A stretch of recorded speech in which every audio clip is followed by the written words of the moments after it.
with the Savannah Bananas and Party Animals, a group much different than those two titanic brands. One representing grit, heroism, risk-taking toughness. Logan Lacey becomes the 5th player in Banana Ball history to pull off a backflip catch. And honoring the heroes who run into the blaze across all of our communities. It means so much more than I could have ever thought. To everybody laying it all on the line, couldn't be more blessed. Firefighters of the night are welcomed alongside Parker Nolan, Val Perez by Zach Watson. It represents hard work, it represents discipline. Honor those people by how hard you play. Do not take that for granted. Led by Val Perez, a 10-year firefighter in Corpus Christi, Texas, and longtime Bananas and Christian Dearman and Dakota McFadden. My dad's been a fireman for over, probably 50 years now. My uncle's been in the fire department for a long time. Never give in, doesn't matter what the situation is.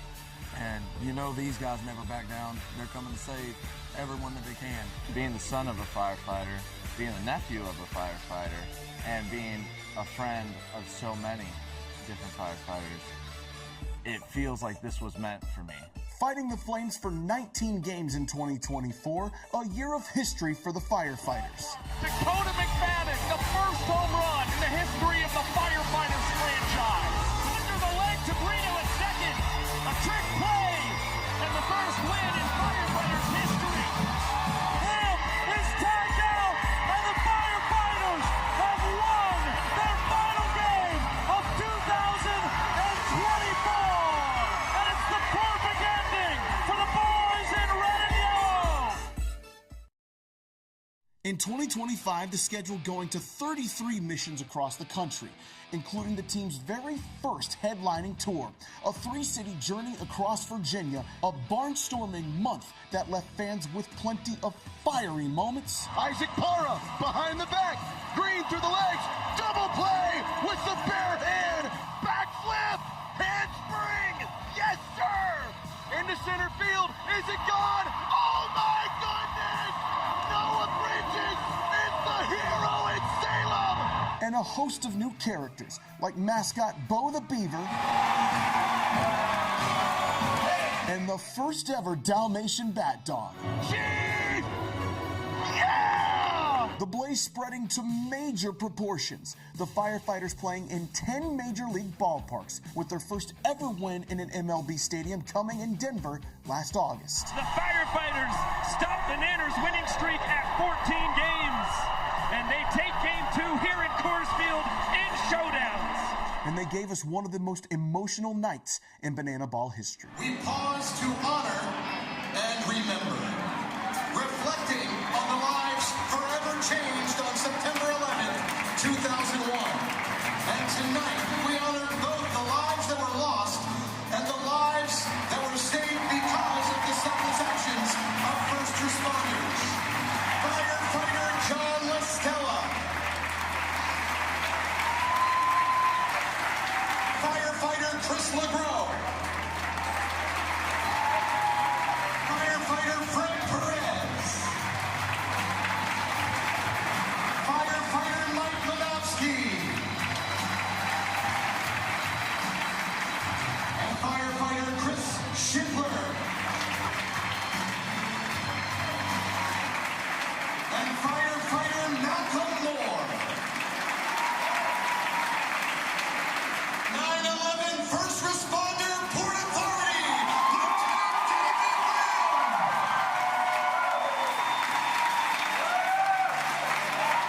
And 9/11 first responder Lieutenant Eric Rivera. And 9/11 first responder Tom Aiken. And 9/11 first responder Robbie Mitchell.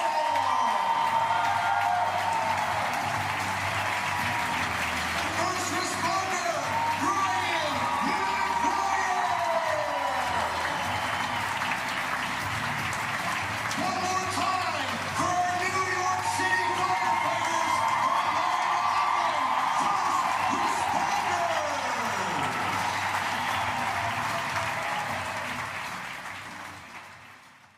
Going into the postseason, the Firefighters earning the 4th seed after going 6-27. only winning 3 times in 23 chances against the Savannah Bananas, the odds stacked against them going against the team in yellow. Until Bradford Webb and Ben Dumb stepped up. Bradford Webb, 6 innings, 6 goose eggs, 4 Ks. He was miraculous. Ben Dumb, the third, fired up as he dribbles this one over to first. Stephen Colin will take it behind his back into the back, and the Firefighters win game 1. Ben Dumb, a 9-out save. A 1-0 win in Game 1 of the semifinals, giving the Firefighters just as good a chance as anybody else. But they dropped Game 2 by 1 point, leading to a winner-take-all showdowns in Grayson Stadium. Dalton Cornett getting his chance to shine and creating a moment that will last in banana ball history. That ball demolished! Deep out to right! Gone! Dalton Cornett sends the Firefighters to the 2025 Banana Ball Tour Championship Final! I don't even have words right now. This is like the greatest moment of baseball history. From 4 seed to the championship game, the Firefighters becoming the ultimate Cinderella story in Banana Land. The Fire and Flames picking right up where they left off in 2026, with longtime Bananas Eric Jones Jr., Jared Donaldson, and Zach Phillips officially aboard. The team picked up its first ever sweep in Banana Ball over the Loco Beach Coconuts in Little Rock, Arkansas. Launched an historic offensive performance in Montgomery, Alabama, scoring 22 runs in 1 game to beat the Indianapolis Clowns 4-2. Then swept the Party Animals for the first time ever in Albuquerque, highlighted by an incredible 2 rounds of showdowns in Game 2. In May, the Firefighters going to Corpus Christi, Texas, bringing Val Perez back to her hometown and giving us one of the most emotional weekends in firefighter history. And a firefighter from right here in Corpus Christi. Please welcome Val Perez. What a cool moment. That moment, I mean, it's special. Hearing everything from the crowd, of course, and then seeing every one of my guys just pumping their chests and cheering for me. I mean, that means everything. It's a testament to the culture we have in our locker room. Lamar Sparks. Welcome back to the Lone Star State, Lamar. That is his little sister, Jency. And she's about to give Lamar the ride back home, recreating a moment from their childhood.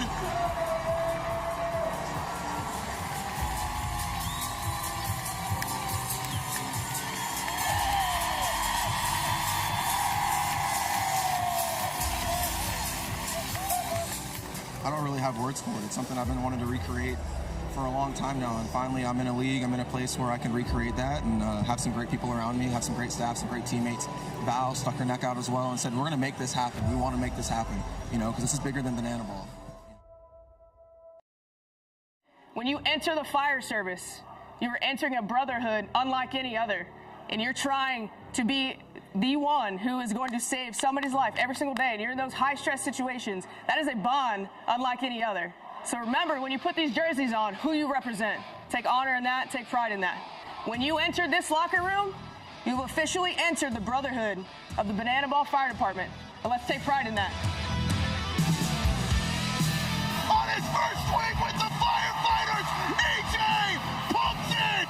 Jared Donaldson strikes out the side, his first frame against the Nanners. Tony Cornett has locked it up in Greenville! We're hot, baby.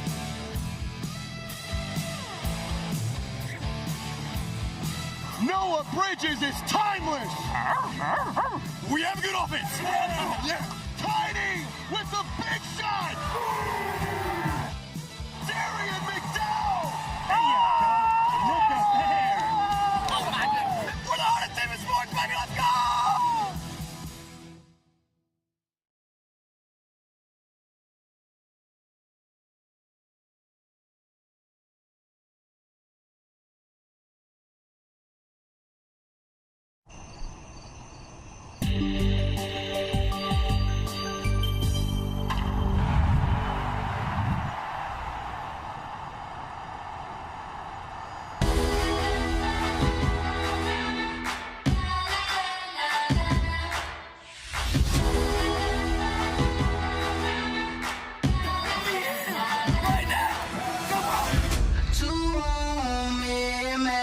sign. We came to win and let it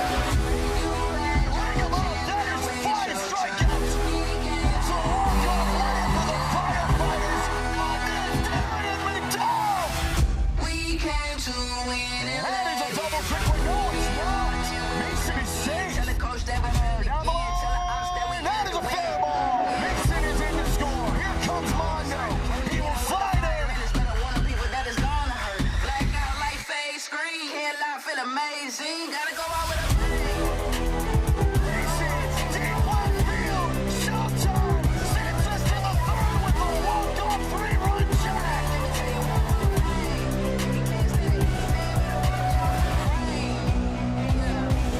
watch out for the rain. Watch out for the rain. Welcome into Memorial Stadium in Lincoln, Nebraska. We've got over 85,000 fans on hand, making this the third largest crowd in Banana Ball history. And they have gathered to see the Savannah Bananas take on the Firefighters, who are playing in their first ever football stadium. It's the conclusion to a two-game set that opened with a 4-2 Firefighters win 2 nights ago right down the road in Haymarket Park. And we will welcome you inside with the statistical savant of Banana Ball, Josh Talevsky, and the voice of the Firefighters, Zach Staten. I am Biko Scala. Thank you so much for spending your Saturday night with us here in virtual Banana Land. What a ball game we have ahead of us, and what a huge win for the Firefighters 2 nights ago after it was a rough 5 or so weeks since the start of May. Biko was a massive confidence booster. 3-game losing streak coming into the weekend. It's huge to get that win coming into tonight. Folks, this is real. This is 3 years in the making for the Firefighter brand. 85,000 people, the literal largest game they have ever played. And tonight, it's no longer a fantasy. It's no longer a dream, gentlemen. This is as real as it gets for the guys in black and neon. And for the Nanners, they're still just a game and a half out of first place. No reason to panic. But as of late, it had been the offense that had been letting them down. That was not the case Thursday night. The pitching and the defense, though, could not hold up their end of the bargain. Yeah, there was a lot of faulty defense on the Bananas end on Thursday night. Certainly not what they have come to expect from this team. But here's where they can have their confidence. It lies in the fact that this is the 10th football stadium that they have ever played in. So they are very comfortable with these unique dimensions. They know how to handle the big crowds, the big moments, and that should have them feeling pretty good as they enter play tonight against a really talented Firefighter squad. We have a lot to chop up across the next half hour of our pregame show. But for now, let's get a look back at how it went down 2 nights ago, because it was a roller coaster ride to begin with. How about 2 batters into the ball game? Great piece of opposite field hitting. Dan Overs, the double out to right center. D.R. Meadows chugging it all the way to third. And the vote of confidence to put Max Young-Goldberg up into the 3-hole again, rewarding the coaches immediately. A 2-run RBI sprint. Could have been a lot worse if not for this great trick play by Darian McDowell. That's why they call him premium right there. A huge trick play, and that leads to this. Down 2 runs, Lamar Sparks from one rookie to another. He's known for his power, but that'll do the job just nicely there. And some aggressive base running to make it a double. And then Eric Jones Jr. From the rookies to the veteran, the former Savannah Banana does the damage against his former team. That pushes the inning. We go to the bottom of the third. Firefighters now leading 1-0. Make it 2-0. That's why they call Logan Lacey Showtime. 2-run blast. Get a little air under that flip right there, Logan Lacey. And then Jabba Chamberlain gets the call to come in for the Nanners. The former Cornhusker and World Series champion with the Yankees only needed 3 pitches to earn the point. Effective work from Jabba Chamberlain, and a very special moment is for him getting to be with his old home crowd. Got to honor his father as well, and so he earned the first point of the night for the Bananas. An inning later, it's Max Young-Goldberg, the Bananas rookie first baseman, leaving the yard for the 3rd time this season for the Savannah Bananas, and evening the score. That would make it a 2-all contest.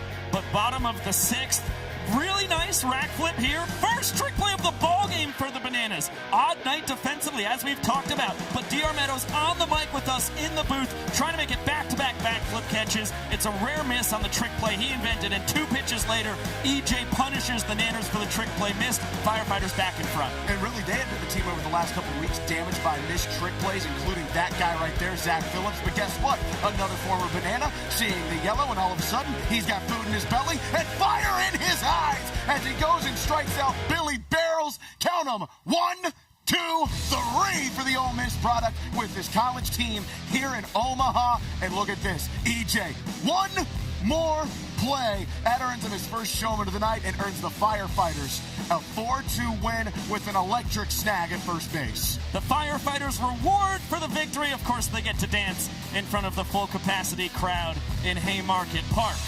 When we come back, so much more to chop up, including seeing how two guys, one from each team, have been running wild as of late. Don't move a muscle.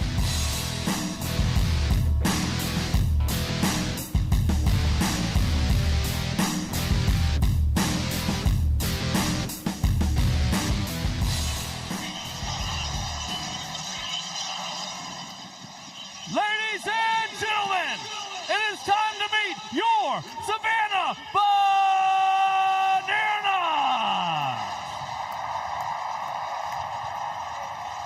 Starting behind the plate, wearing number 17, Easton Parrish! Going out to left field, we call him Pookie, wearing number 7, Ty Two-Fly Jackson! Where's Coach Rack? Where's Coach Rack? He's in left center field. Robert Anthony Cruz.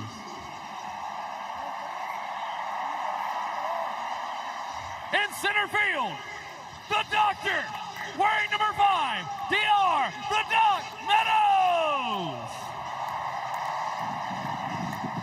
Behind second base, the designated hitter, wearing number 19, Danny Overs. In right center field, the future king of the Pirates, wearing number 2, Reese Alexiadis.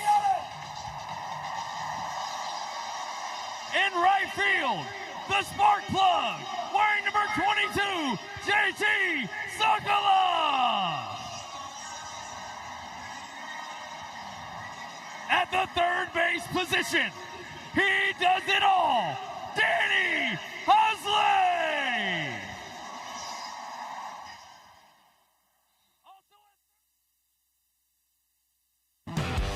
Banana Ball is the fastest and most entertaining show in sports, and the 11 rules guarantee the most fans-first experience every second. Welcome to the Banana Ball Championship League. Rule number 1, win the inning, win the point. The team that scores the most runs in the inning wins the point. It's a walk-off winner!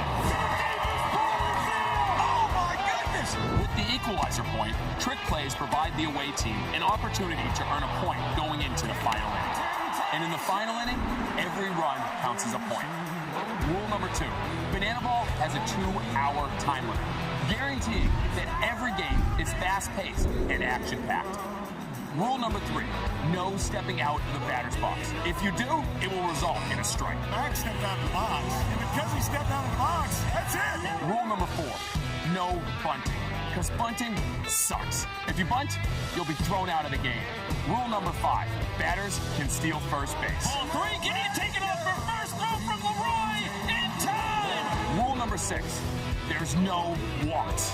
Walks are ball 4 sprints. The batter can advance as far as they want until every position player touches the ball. Those defenders have touched the banana ball. It is a full-face sprint to open up the ball game. Rule number 7, no mound visits. Nope. Rule number 8, foul balls caught by a fan count as an out.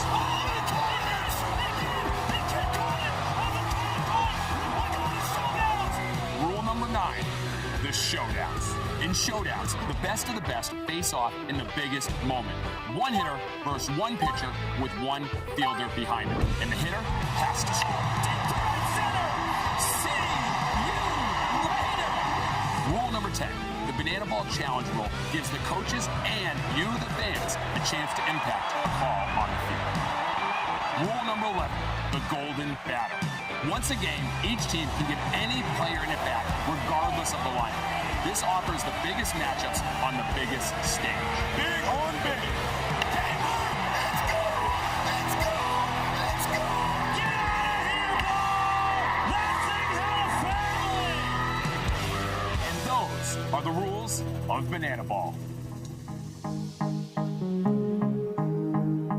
The rules for banana ball brought to you by DQ, and let's zoom in on rule number 5. Batters can steal first base. It can only happen on a wild pitch or a pass ball, and you really do not want to be giving up wild pitches or pass balls, even when there aren't runners on base, because 35% of them we've seen guys taking off on, and they have an 89% success rate when they do attempt to steal first base. And you're looking at the 2 best teams in the sport. The Bananas and Firefighters each have 14 steals at first. The next closest team, the Coconuts, only have 10. Well, they have a lot of experienced veteran players who are very used to and intelligent about the game of banana ball. They know the right spots to try and swipe first base. And you saw that on full display a weekend ago from an 8-year Savannah Banana at that. The Bananas' designated hitter tonight, Dan Oberst, who had himself a very interesting weekend against the Indianapolis Clowns.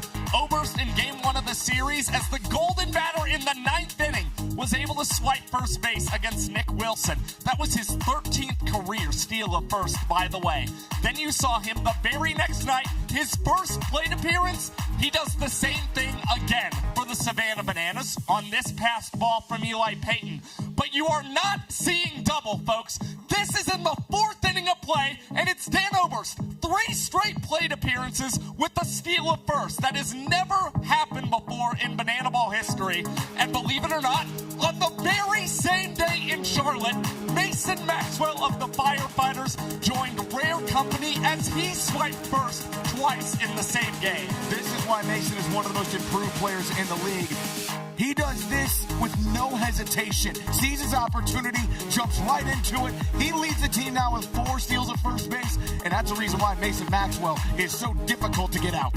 Yeah, heck of a sophomore campaign for Mad Max. We'll see if Oberst or Maxwell can pick up another here tonight. When we come back, we'll be hearing from Eric Jones Jr. and Jared Donaldson as they take on their former team.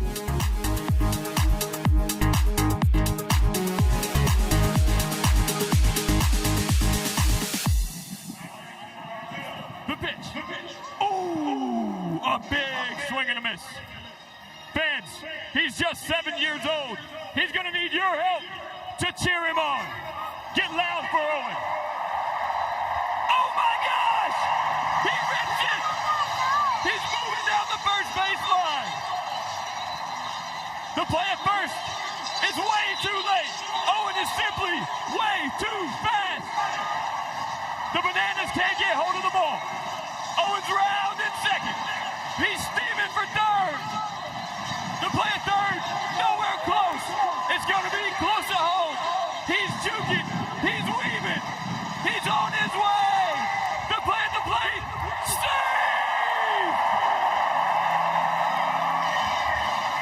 And Owen hits the Firefighters' signature chop, chop, chop.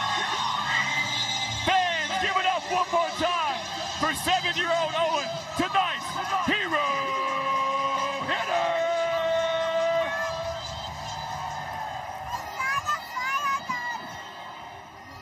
It is now time to learn the rules of our game. The name of our game is Banana Ball. And in Banana Ball, we have 11 rules. Rule number 1, every inning counts. Now, how do you win an inning? You score more runs than the opposing team. Yet, if the away team accomplishes more trick plays than the home team, they will be granted 1 additional point, known as the Banana Ball Equalizer. Yet, the final inning counts the most.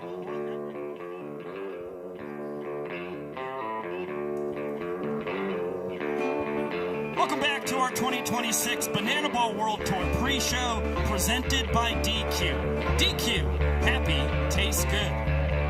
Tough to find a better venue for our young sport here on planet Earth than Memorial Stadium. It holds over 85,000 fans, and as you can see, it is jam-packed here tonight. It was built in 1923, over 100 years old, and 410 consecutive sold-out football games. That's an NCAA record going all the way back to 1962. And not just for football. the largest ever attendance for a women's sporting event back in 2023. Over 92,000 fans for the women's volleyball team here at Nebraska. These fans are tremendous. The Cornhusker fans are very loyal to their teams, not only volleyball, but this football program as well. 5 national championships have come in this stadium. Take a look at where it lines up in the history of Banana Ball. It's the 3rd largest stadium we have ever had the pleasure of playing our young sport in, and they have all been, the top 3 that is, across the last 2 months. College Station at the start of May, Knoxville Neyland Stadium, that was back on May 23rd, and here Memorial Stadium tonight, of course, April 26th, 2025. That's when we got to Clemson. Memorial Stadium, Clemson, South Carolina's version. That was the largest game in Banana Ball history coming into this season. And then Charlotte, North Carolina last year. That was back-to-back games in the home of the Panthers. Firefighters have played in front of about 270,000 fans this year. 30% of that total is represented in this stadium tonight. That can carry a lot of pressure for a team that has not played in a football stadium before. But there are 4 guys who have felt this with the Party Animals, and namely the Savannah Bananas. Armando Becerra, Zach Phillips, and these 2 gentlemen, Eric Jones Jr., the Firefighters' first selection in the 2026 Banana Ball Player Draft in 4 stadiums last year, 2 home runs and 5 runs batted in. He was tremendous when the pressure and the spotlight both rose. But what about Jared Donaldson as well? Small sample size, but that young man has yet to allow an earned run in a football stadium, has not allowed a home run with fields that could very easily lean pitcher haters. You know who else might be a pitcher hater? Sam Bauman. See, he interviewed Jared Donaldson a little bit ago, and I don't think they got off to the best starts here in Nebraska. Let's find out why. I'll tell you what, guys, most people would see 197 on left field and be pretty nervous, especially if you're a pitcher. But I got a guy here who hasn't seemed to have any issues when it comes to a short porch in football stadiums. And Jared Donaldson, Donnie, you feeling the magic of not even worrying about what's out here? I can't believe you just said that. I'm going to say this so y'all hear it here first. If I give up a home run in the first inning, it might be because of Sam Bowman. Yeah, I don't really believe in baseball jinx, but Scott just did it. Donnie, it's just you haven't given a home run. It's hard to hit off you in a football stadium even, right? I mean, you've got it all figured out. What could go wrong? Guys, maybe I should let Donnie get ready. Let me talk to a guy who actually loves seeing this short number here, though. He's around here. That's Eric Jones Jr. He's familiar with hitting the ball over this porch. EJ, you come into a football stadium. Do you just get a little extra skip in your step? Yeah, it's pretty exciting. It's not that far to go to left field. It's not that far to go to center field. It's still a little bit far to go to right field. But it's a good day for hitters. But I'm excited to work with my man, Donnie. We're going to keep the Bananas in the park. EJ, any advice for some of your firefighter teammates who haven't done the football field yet? You got to watch the ball closely and then try to hit it in the air. It's not a good day to hit ground balls as a hitter, Sam. Eric Jones with great advice. We'll probably be finding maybe a ball or 2 of his out here later on today. These firefighters have got to figure what? Hopefully not off of me. Guys, I'm trying to figure it out. I'm with you there, SB. I mean, these guys have fantastic stats. They don't want us to talk about it because of the broadcast jinx. It puts us between a rock and a hard place. And what a pitching matchup we have here tonight, though. Jared Donaldson spent the last 4 years with the Bananas. He's opposed by the Nanners' first-round draft pick in Austin Drury, who is tied for the tour lead with those 48 strikeouts, a fantastic 3.55 ERA. I mean, this is a really heck of a pitching matchup. And there's nobody who pounds the strike zone better as a starting pitcher than Austin Drury either. You see just 9 ball 4 sprints for him in 45 2/3 innings pitched. Meanwhile, for Jared Donaldson, started the season incredibly strong for the Firefighters, has been affected by the long ball across his last 4 starts especially, but if he's got that splitter in control tonight, he's also going to rack up quite a few punch-outs, just like our guy at AD for the Bananas. I would argue, too, that when Jared Donaldson has some emotion built up in him, he can rise to the occasion as well. Maybe no better emotional pitcher. Remember, March 8th against the Savannah Bananas in Grayson Stadium. First time he played his former team, struck out the side in the very first inning. Tonight is one he's got circled on his calendar, and it's for a reason. He's locked in tonight, and if he is, those 39 strikeouts is nothing to sneeze at either, Biko. The former Dodgers minor leaguer, the southpaw going for the Nanners, and the legendary Savannah Banana gets his second career start against his former team. Drury versus Donaldson, couldn't dream of a better pitching matchup here tonight. When we come back, we're going to get the starting lineups for both of these teams. First pitch is oh so close.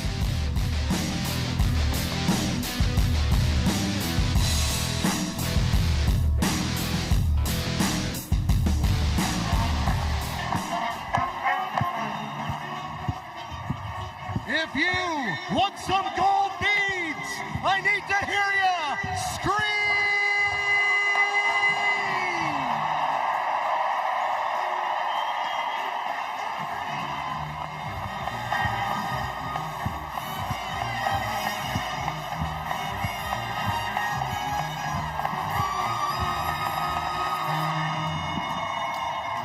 Oh yeah, it's tradition time once again. It's time to meet the cast of the Savannah Bananas right here on the pitcher's mound. First, I am your chief potassium enthusiast. My name's the young professor. Let's meet the rest of the crew. They have been carrying our tune from coast to coast. Ladies and gentlemen, give it up for the world famous Banana Band.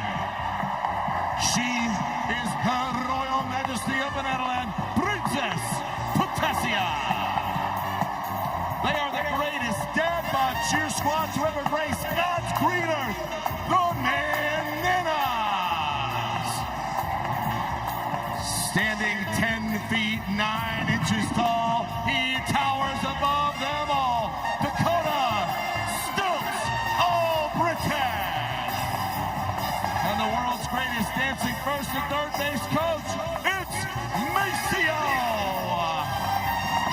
Ladies and gentlemen, the cast of your Savannah Banana.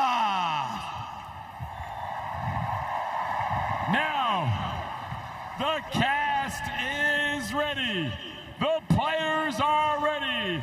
It's now time for you, the fans, to get ready.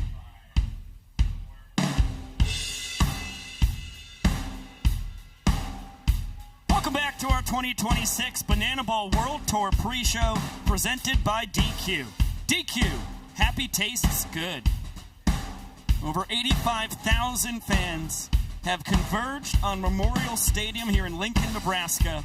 It's the first ever football stadium for the Firefighters here in their third year of existence in the sport of banana ball. It is the 10th football stadium that the flagship team, the Savannah Bananas, has ever played in. And it is an absolutely absurd scene here in Memorial Stadium. A historic venue. It will celebrate its 103rd birthday this October. Everybody moving it and grooving it. Thanks to Jesse Cole down on the field. Let's check in. Keep it going. Oh, the sprinkler. All right. Did you learn that from Dad? Okay. Oh, all right. We're touching our toes. Okay. We're touching our toes. We're touching our toes. Oh, jumping jack.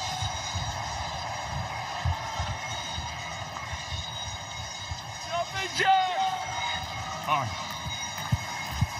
We're clapping. Tinsley, look around. 85,000 fans going crazy for you.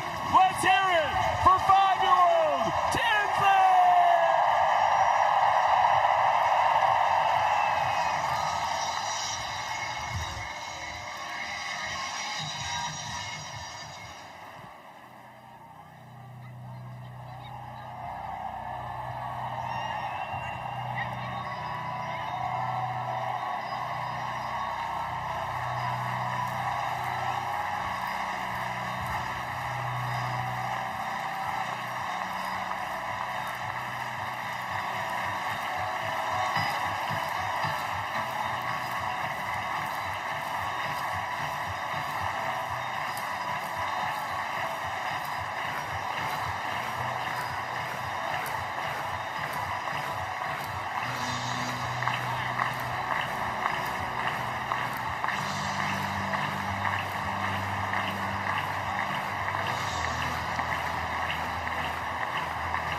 Ladies and gentlemen, it's time to meet the 2026 Firefighters!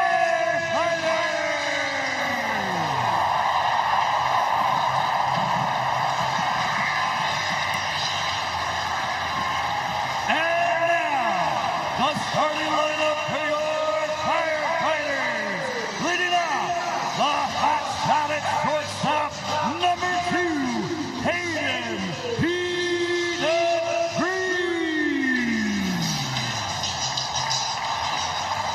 In the 2-hole, the designated hitter, DC3, Dalton Carnett.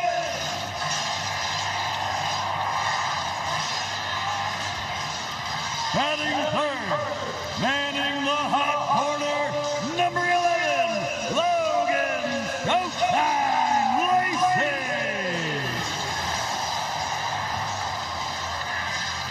Your cleanup hitter tonight, the extra hitter, number 0, Lamar Sparks. In the 5-hole, behind the plate, number 4, Eric Jones Jr. Batting 6th, ranging center field, number 30, Armando Becerra. In the 7th slot, ranging left field, number 55, Tyler Tiny Hughes.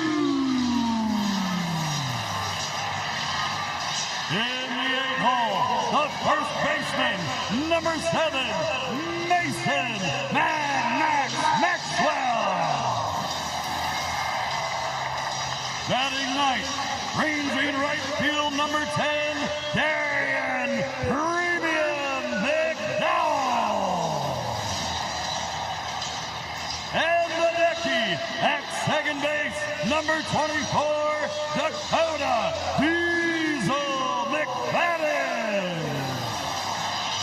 And the flamethrower on the mound, tonight's starting pitcher, number 21, Jared Donaldson.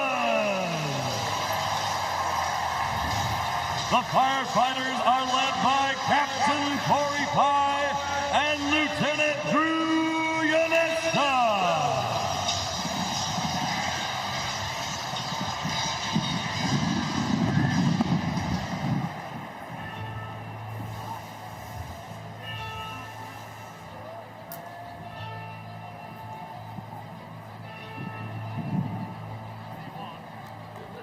Ladies, gentlemen, boys and girls, and potassium enthusiasts from around the world. Tonight, you and thousands of your friends here live, and millions more watching at home, have gathered here to witness something beyond your wildest imagination.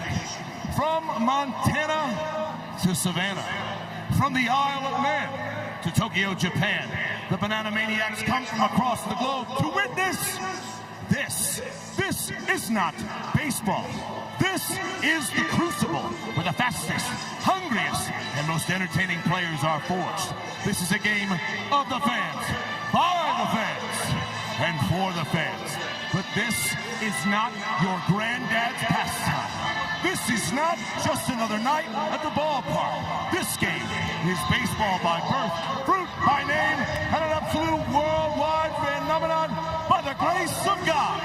This is the time for all 85,000 people here in Lincoln, Nebraska to get on your feet and give me your voices.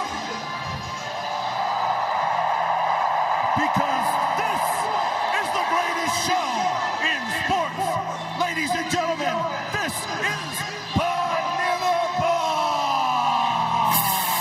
Lincoln, Nebraska, it's time to meet the starting lineup for your Savannah Bananas!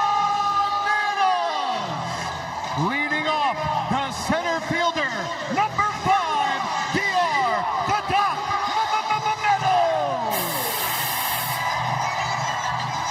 Batting second to DH, number 19, Dan Oberst.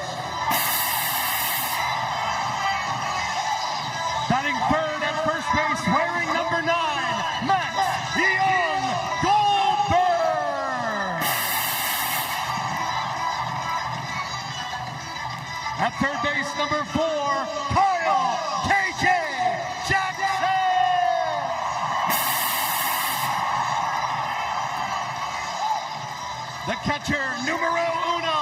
He's the captain, Bill Leroy.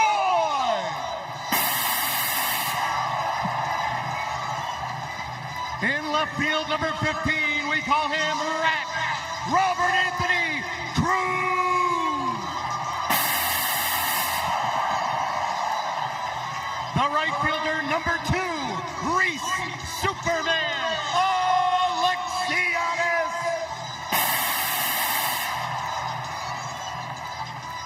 At shortstop, he is our glove magician, number 6, Ryan Cox.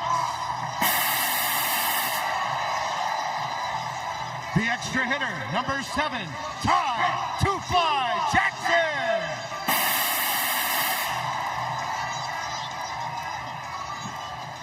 Second baseman, number 8, our greatest showman, Jackson Olsen. On the mound, number 11, Austin Drury. The Bananas are led by Tyler Gillum, assisted by Adam Byrant, Ryan Kellogg, Bryce Stover, and Reggie the Legend Horton.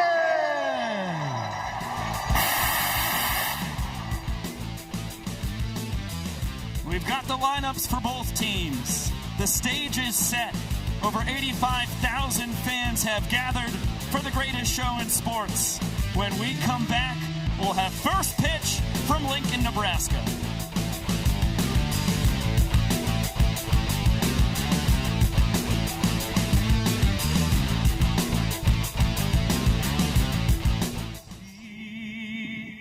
By the dawn's early light, what so proudly we hailed at the twilight's last gleaming, whose broad stripes and bright stars through the perilous fight o'er the ramparts we watched were so gallantly streaming, and the rockets' red glare, the bombs bursting in air, gave proof through the night that our flag was still there.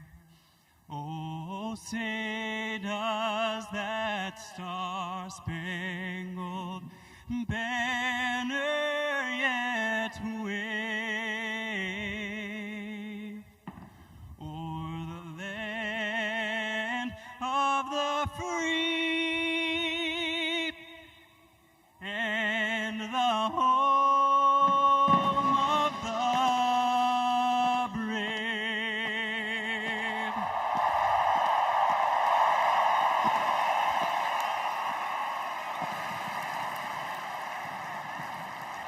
Ladies and gentlemen, Colin Weiler.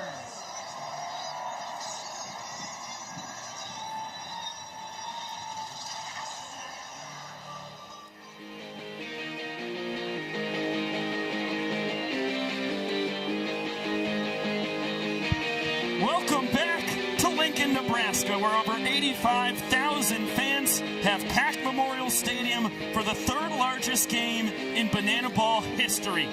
Normally a sea of red. Tonight, it's a sea of red and yellow, as the Savannah Bananas are the visiting team against the Firefighters, who play host in their first ever football stadium game. The former Banana Jared Donaldson gets the start against the team he spent the last 4 years with, while the Nanners counter with their first rounder, Austin Drury, as they try to split this two-game set in Lincoln. The energy inside Memorial Stadium is tough to describe as we welcome you inside the booth with the statistical savant of Banana Ball, Josh Talevsky, and the voice of the Firefighters, Zach Staten. I am Biko Scala. What a historic ballgame we have on our hands here, Zach. This is an unbelievable scene for the Firefighters. Their first time ever in this kind of environment in 3 years in the making. This is incredible, but Josh, the Savannah Bananas know all too well what this is like. Yeah, again, this is a lot of experience for the Savannah Bananas, the 10th football stadium that they have ever gotten to play in, and they've been pretty good since the start of 2025 in playing in these venues. So the Bananas, a lot of confidence as they are trying to get back in the win column tonight against the Firefighters. The Firefighters, as we've said, the home squad here in Memorial Stadium, so we'll get a look at their defense as we are just moments away from first pitch here in the top of the first inning. Left to right in the Firefighters outfield, it's Tyner Hughes, Armando Becerra, and Darian McDowell. Third to first in the infield, you see Logan Lacey, Caden Green, South Trimble, who's the designated fielder, Dakota McFadden written in at second base. South will start and most likely play the entire game there. And then Mason Maxwell over at first, while it's Eric Jones Jr. behind the plate. The biggest change, Tyner Hughes, who's usually the starting second baseman, moving over to left field with that short porch. They're going to use him as a rover, try to use his speed as much as they can. Back tonight after missing Thursday with a small little knee injury, but he's back ready to go tonight here to back up Jared Donaldson on Donnie Day. For the first time ever in front of this kind of capacity crowd, they go up with a guy who has pitched in it before. One of the 4 guys for the Firefighters who has pitched in a football stadium, Jared Donaldson. The last couple of weekends, as Josh Dolevsky pointed out, the long ball has hurt him. But last weekend I thought was important. 6 strikeouts in Charlotte. If he can build on confidence like that, he is locked in and tapped in with a ton of emotion. Yeah, and we saw him in his first career start against his former squad on March the 8th. 3 innings pitched, only 2 hits allowed, 1 earned run, and 6 strikeouts for Jared Donaldson, including an inning in which he struck out the side against his former team. Donnie feeling pretty confident and has an opponent's batting average this season of .283. And it's familiar foes on the other side of the diamond for Jared Donaldson. This is the Bananas starting lineup brought to you by PNC Bank. It's his former center fielder at the top, D.R. Meadows, then Dan Oberst, Max Young Goldberg, Kyle Jackson cleaning it up, followed by Bill Leroy, Robert Anthony Cruz, Reese Alexiadis, Ryan Cox, Ty Jackson, and Jackson Olsen to round it out. And it wouldn't be an all-time Banana Ball game if we didn't have some shenanigans to get it going. Let's get down to the field.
To throw out tonight's first pitch, please welcome former national champion and Heisman Trophy winner from your Nebraska Cornhuskers.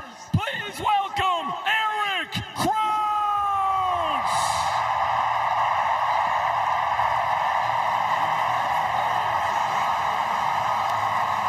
In their first ever football stadium game, the Firefighters get their first ever special guest. Former Heisman Trophy winner Eric Crouch, one of 3 quarterbacks in Division Division I history to rush for 3,000 yards and pass for 4,000 in a career, comes back home. Former third-round pick in the NFL draft gives us the first-round pitch. Unreal scenes to start out here in Memorial Stadium. Yell, start the clock. 1, 2, 3. Showtime. And at long last, we have started the clock. The 2-hour timer is ticking. It will only matter if it runs out before we get to the 9th inning. Jared Donaldson here in his 4th World Tour, his 5th year in the great world of Banana Land, and he's got a foul ball from his 2022 Collegiate Bananas teammate D.R. Meadows. And that's a grounder, fielded between the legs. Logan Lacey. Oh, Mason Maxwell behind the back. Wild double trick play to get us going. The guys on the corners of the infield for the Firefighters certainly built different. Logan Lacey has always been one of the most elite trick play guys in this Firefighters team, and Mason Maxwell made that one look routine as South Trimble and Mason Maxwell now team up for another double trick play. Jared Donaldson's got the ground ball machine going to start this contest. What a start in their first ever football stadium game. Back-to-back double trick plays. If you think they're nervous, they aren't showing it right now. This is coming on the heels of a game on Thursday night in which the Firefighters easily out-trick played the Bananas 8-5. As Max Young-Goldberg has 2 balls and a strike on him. 2 batters into this. 4 trick plays already for the Firefighters as MJG cannot connect on the fastball. Jared Donaldson's best pitch, the legendary splitter. Shows it right there as the count is full on the Nanners' number 3 hitter, their 2nd-round draft pick. Young Goldberg takes it just a bit outside. He will earn his Banana Ball Tour leading 26th ball force sprint after he had another pair of them 2 nights ago. Yeah, Max Young-Goldberg just has such a disciplined approach in this Bananas batting order. A key reason he's moved back up into that 3-hole. And now the Bananas, a base runner with 2 outs, and they take MJG off the bases in favor of their designated runner, JT Sokolov. 3-hit night with a double. Down the road at Haymarket Park Thursday for Kyle Jackson, who's quickly behind 0-2. Having a fantastic 2nd full tour in the sport. This is his 3rd year as a Savannah Banana overall. And after he debuted with the Visitors in 2024, Banana Ball's developmental team. Great scoop there by EJ to make sure Young Goldberg does not leave first base. And a good spoil there by KJ, who's hitting .359 and has a team-high 1.077 OPS. That's on-base percentage plus slugging. That currently ranks 7th among all qualified players in Banana Ball, but he will swing through that pitch from Jared Donaldson. A great first inning of work for the former Savannah Banana. Gets the punch out and induces 4 trick plays as he posts a 0. I told you, this is the kind of guy that will anchor your emotions. And after 2 double trick plays in a row, a ball force sprint, Donnie comes right back, a huge strikeout on his former teammate. Couple of massive first innings against his former team in his first 2 starts against him. Yeah, he struck out the side back on March 8th. This is much better for the team. Starts with the double trick play, Lacey to Maxwell, between the legs to behind the back, and then dueling between the legs with Trimble to Mad Max and South as the designated fielder after he was in the 10-hole on Thursday night, already paying dividends at second base. Here's the Nanners' defensive alignment. It's the usual suspects out in the outfield, Rack, DR, and Super Reese. And then in the infield, same goes there. KJ, Cox, Olsen, and Ziegler, who is the Bananas designated fielder, in there at first base for Max Young-Goldberg. Leroy, the 9-year Nanner, behind the dish with Drury in the middle of it all. Yeah, the Bananas certainly trying to clean things up in tonight's contest. We saw a couple trick plays missed, an error as well on Thursday night in Haymarket Park. And this team is a little different defensively. Just 8.5 trick plays per game in away games this season compared to 11.3 when they play as that home squad. And they're trying to hunt that equalizer point here tonight. Tell you what, Josh, we are a long way from Land O' Lakes, Florida, the hometown of Austin Drury, who is the number 4 overall draft pick last November in the inaugural Banana Ball player draft. 5-pitch mix, 5 years in the Dodgers organization, has pitched professionally for 8 years, and has been fantastic in his young Banana Ball career. And he's posted good numbers in the football stadiums. 14 1/3 innings pitched, 20 strikeouts in that span, and only 1 home run allowed. He's done a great job with these interesting dimensions, keeping the ball in the yard. And now let's take a look at the Firefighters starting lineup, brought to you by PNC Bank. I want to point out to you, Caden Green, 402 average, has already put himself in an MVP category this year. But again, Armando Becerra, the last 3 weekends, he has been excellent. Right there in the 6 hole is huge. And Eric Jones Jr., a guy with football stadium experience with the short porch and left, his power could be used massively tonight. Peanut takes the fastball for a strike. The heater sits about 92 to 94 from Austin Drury. Got to look out for the 2-seam cut fastball, changeup, and slider as well. And for Caden Green, a 2022 collegiate Savannah Banana. This is his 2nd year as the shortstop for the Firefighters. One of the best players in the sport as we are now at the halfway mark. I talked to him yesterday. If I'd have told you back in 2022 you'd be playing in this environment with a team that didn't exist, what would you say? I think he thought I was crazy! How about a foul out to the fans in Peanut's first career plate appearance in a football stadium? That was a DQ shake snag. The fan who caught the foul ball won free DQ for their row, and you can win at home by scanning this QR code to download the DQ app and earn your own rewards. What a wild start for the Firefighters. You know, their season last year started with a foul out to a fan. Now their debut in a football stadium starts with a foul out to a fan, and that was the 60th catch of 2026 by the fans. Once again, it's the fans in the Midwest who get the Firefighters. It was Logan Lacey in Kauffman Stadium, Kansas City last year to open up the tour. In fact, he did it to start their 2nd game of the season last year as well. Lacey lurks in the on-deck circle here, and now he'll come to the dish as Dalton Cornett is down swinging on the high heat from Austin Drury.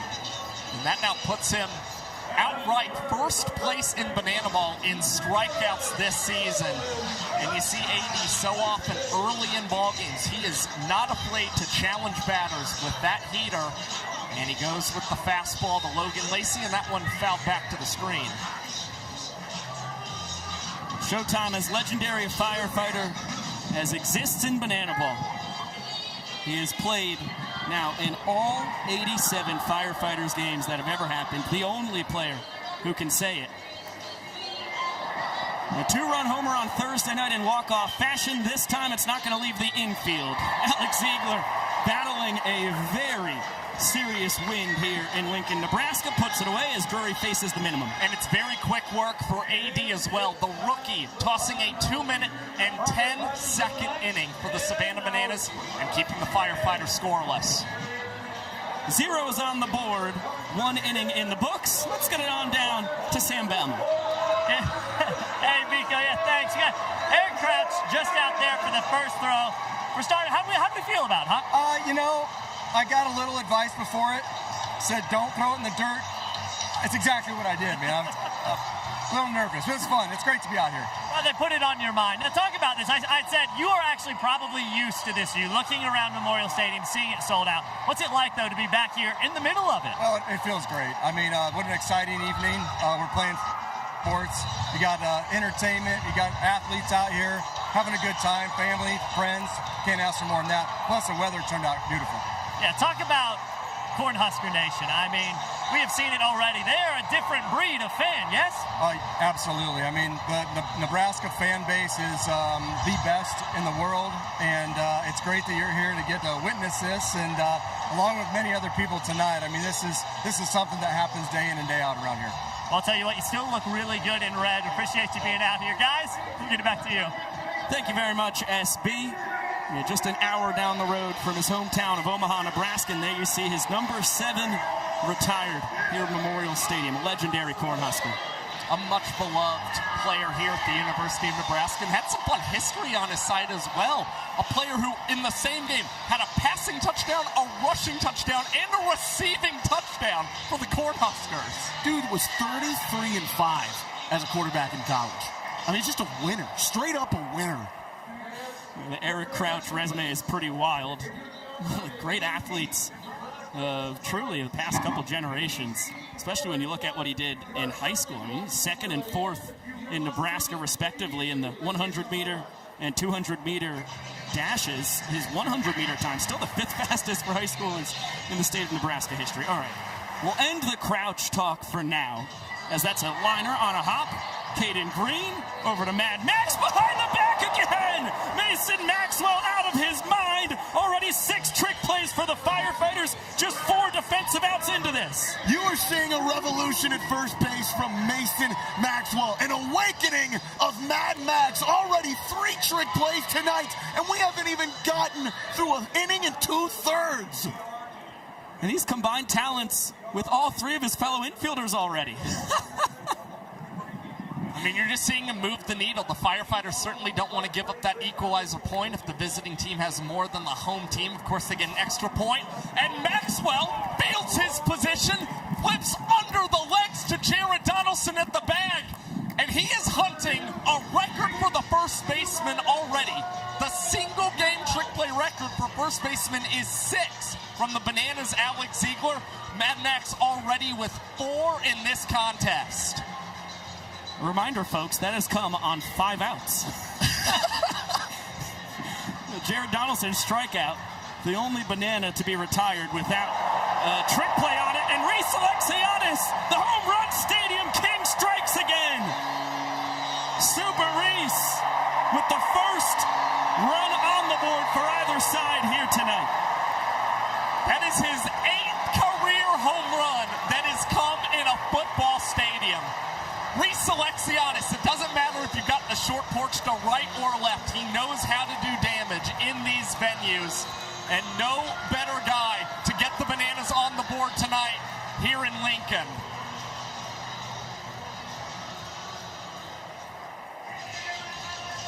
Well, after it was a dream start defensively for the Firefighters,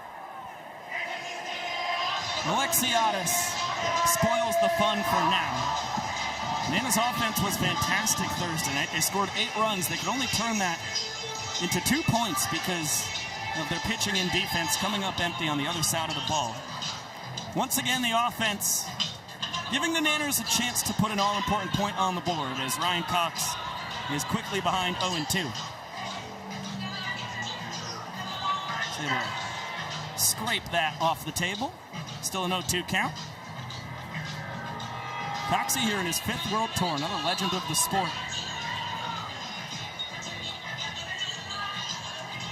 Known for his prowess with the glove, but a very respectable 382 on-base percentage, even through a slump right now. And actually batting above 400 here in football stadiums for the Bananas. This one is shot up the middle.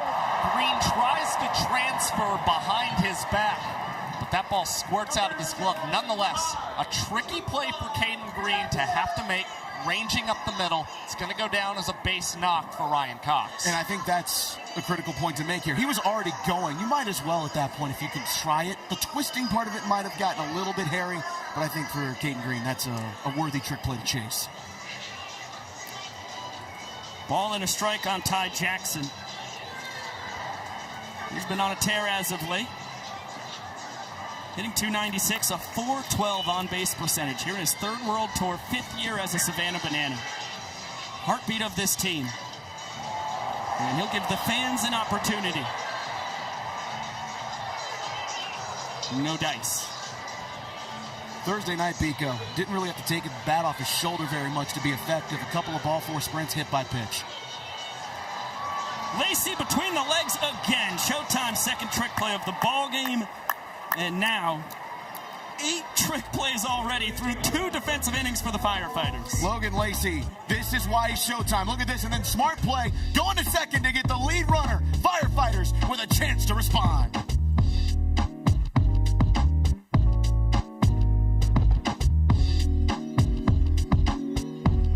Well, let's make it a competition. Kaz, who you got? Who you representing? That's right, I'm representing the 3rd base side in the entire left field, and I know this side has the most fired up fans in all of Nebraska. Yeah. Well, you have that, but I've got all of center field, right field, and down the first baseline, and we call this the winning section.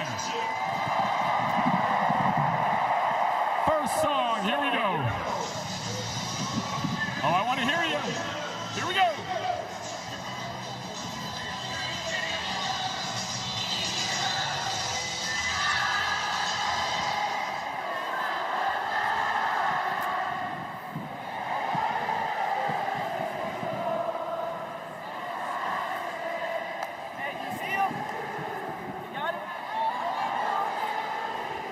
Come on. And the first round goes to the third base and left field side. Come on. We got this one. Here we go. We'll get a shot.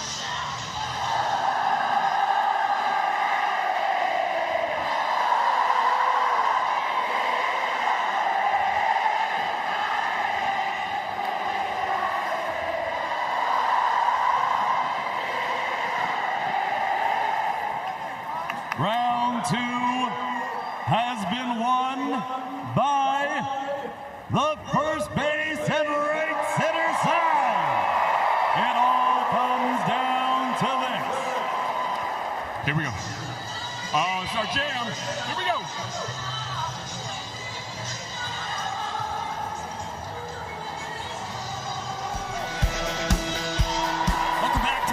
Stadium in Lincoln, Nebraska, where over 85,000 fans have gathered to witness the greatest show in sports, Banana Ball. As Austin Drury, not for his second inning of work, former Dodgers minor leaguer, thought he had a strike there.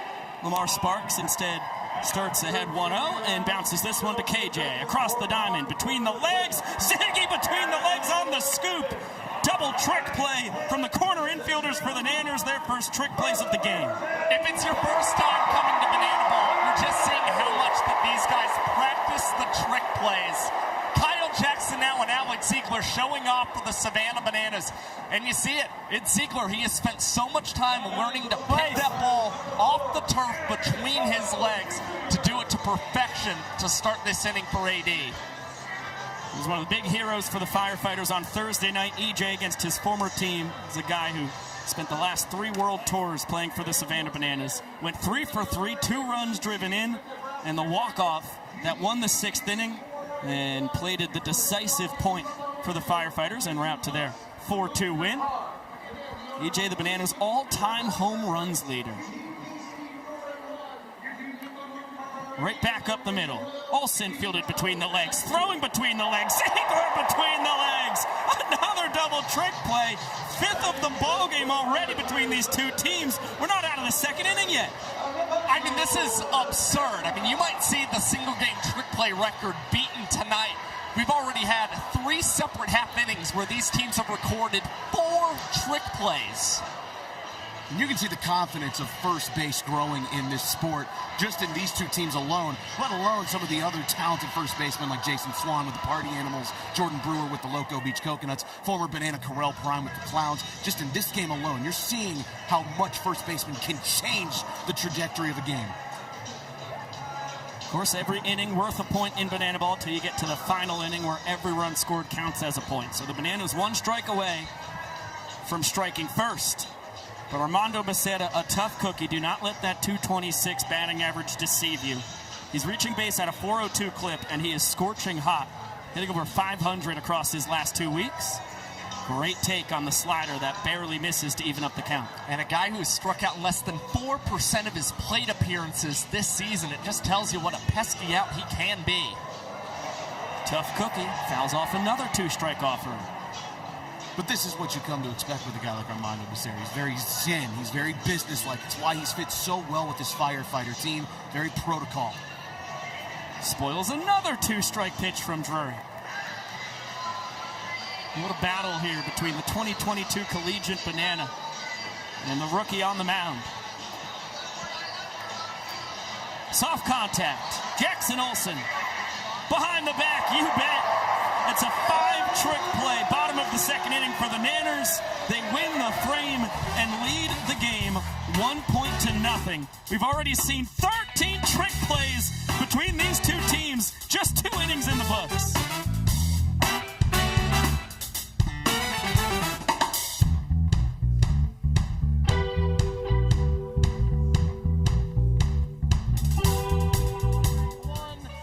move your car 2 different times, and it was still not moved because of this. Unfortunately, your car is now being towed.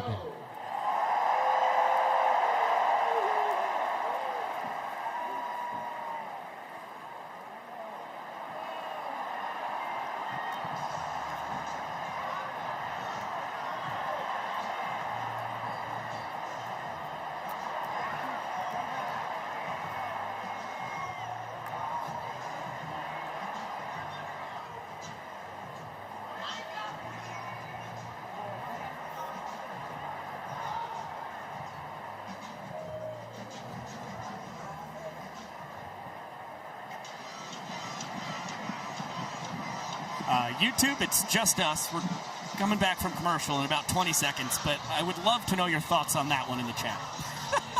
Who's hungry? Piggy's got to eat. Dogs were barking. All of our mandanas. Oh, gosh. Okay, we're about to welcome the ESPN audience back in.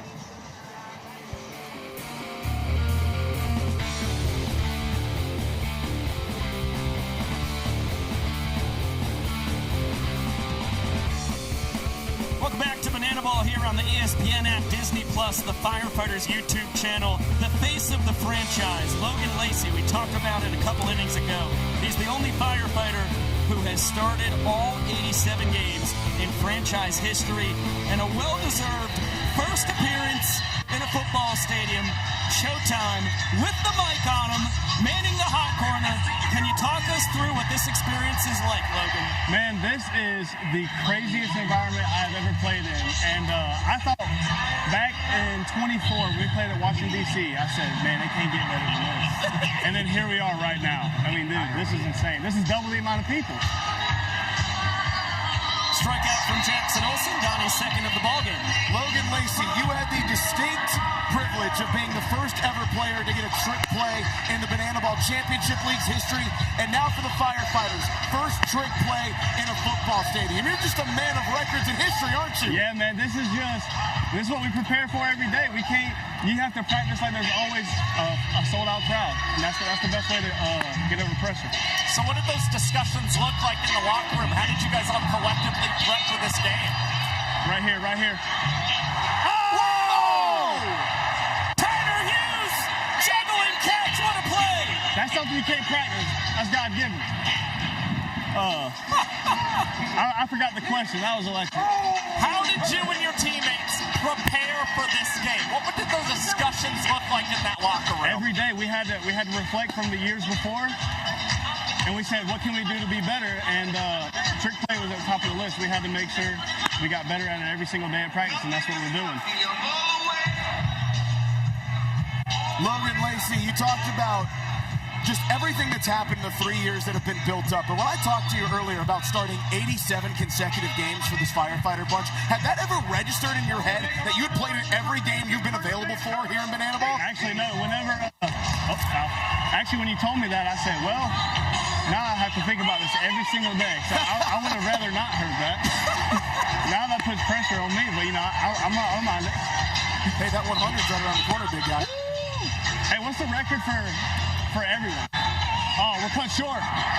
Donnie's too good.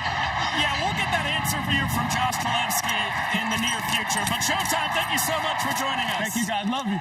Thank you so much, Logan. Keep up the great work. Quick work from Jared Donaldson, a couple Ks in a 1-2-3 inning, and we'll get it down to Jolie Chabala. The United States, there are over 400,000 children and teens in foster care without a permanent home. Look around. That's enough to fill Memorial Stadium 5 times. To raise awareness and support this community, we created Bananas Foster, the official nonprofit of Banana Ball. Our organization is dedicated to celebrating the foster care community while educating and inspiring others to get involved. Tonight, we are celebrating Sarah Breen. Sarah heard about the need for more foster parents, so she became a single foster mom 13 years ago. Since then, she is dedicated to having a relationship with biological families and recently adopted a sibling set that has been in foster care for the last 11 years. In total, she has welcomed over 50 children and teens into her home. fans, please welcome to the field Sarah Breen and her family for making a difference right here in your community.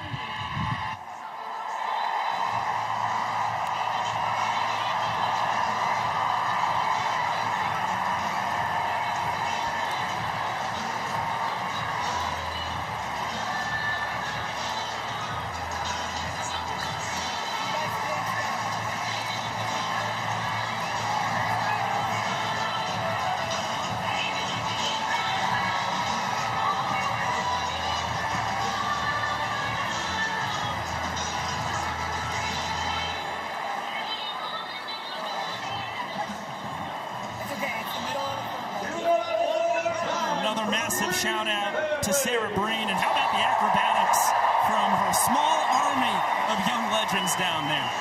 After this Bananas Foster family, we'll be right back. And now, please welcome back to the field,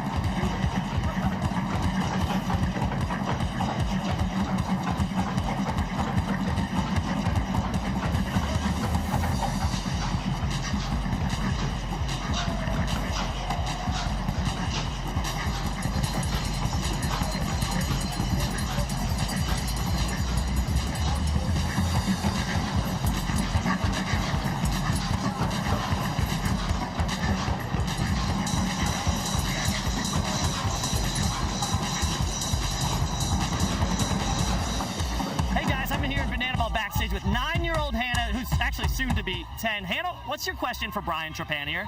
What's your favorite breakfast cereal? What are you eating, BK? Thanks, Hannah. My favorite cereal would be Reese's Puffs. Second favorite, probably Frosted Flakes. Hard-hitting question. And good answers there. My grandpa Larry, big Frosted Flakes fan. I'm not sure if there's a bigger one out there on planet Earth. I'm a huge Honey Bunches of Oats guy myself, though.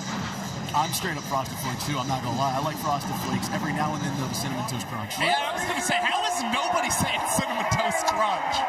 Yeah. Oh, man, I'm such a sucker for that. I feel like I'm being a bad boy when I'm eating that. The best part you're being a good boy. The best part of Cinnamon Toast Crunch is the milk afterwards. It's just got all that cinnamon in there. It's so good. It's like the treat after the treat. Yeah, you get some Honey Bunches of Oats. See, I'm cheating, though, because I'll throw some yogurt, some honey, some blueberries, strawberries. Special K with the red berries? Oh, can't go wrong. Big fan of that. Big fan of Tyner Hughes as well, having himself a fantastic first full tour in Banana Ball after he debuted with our developmental team, the Visitors, last year. And what a steal he has been at the tail end of the draft for the Firefighters. Tyner, their 10th rounder, taken 77 overall. And you saw the numbers briefly, but hitting .314, tied for the team lead with 10 doubles.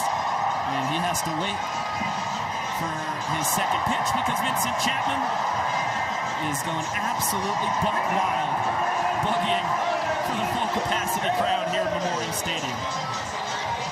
I think we've got the ump cam on him. Yes! Vincent Chapman POV unlocked. And it's exactly as chaotic as I expected it to be.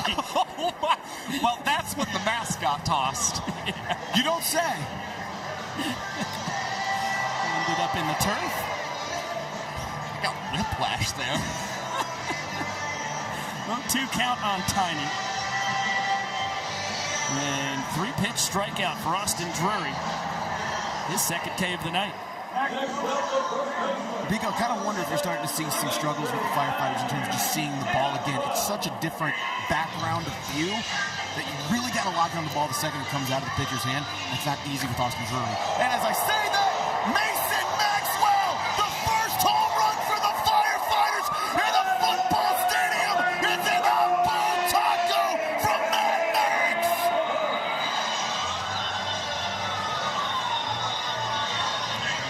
That's it for the third inning. 2 batters faced in the bottom half. Mad Max, his 5th inning ender of the year. And And we're knotted at a point apiece. Slam of the helmet on home plate. His signature boogie. And Sam Bauman tracking him down. Hey, Mason Maxwell, first ever Firefighters home run in a football stadium. How about that? Oh, that's actually really cool, actually. You know, this is just a great event, you know. God bless all these people here. I love this place. Shout out to Nebraska wrestling, too. Go Cornhuskers. That was great, Mason, guys. Jordan Burroughs is a king.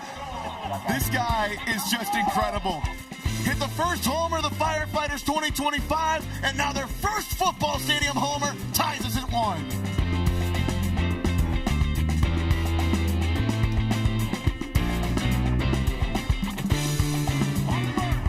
Get the music going, go! All right, we got Bob getting after it, and Corbin's going pretty good. Oh, a little Cotton Eye Joe. Not bad. We got to get crazy, guys. Who's hammer dance? Okay. I want to see you get weird and crazy. Who's gonna get it? Oh, look at Bob go. Bob's working it right now. Payton has done this before. Macarena. Okay. Not bad. Oh, yes. We know this one. We can feel free to join in here.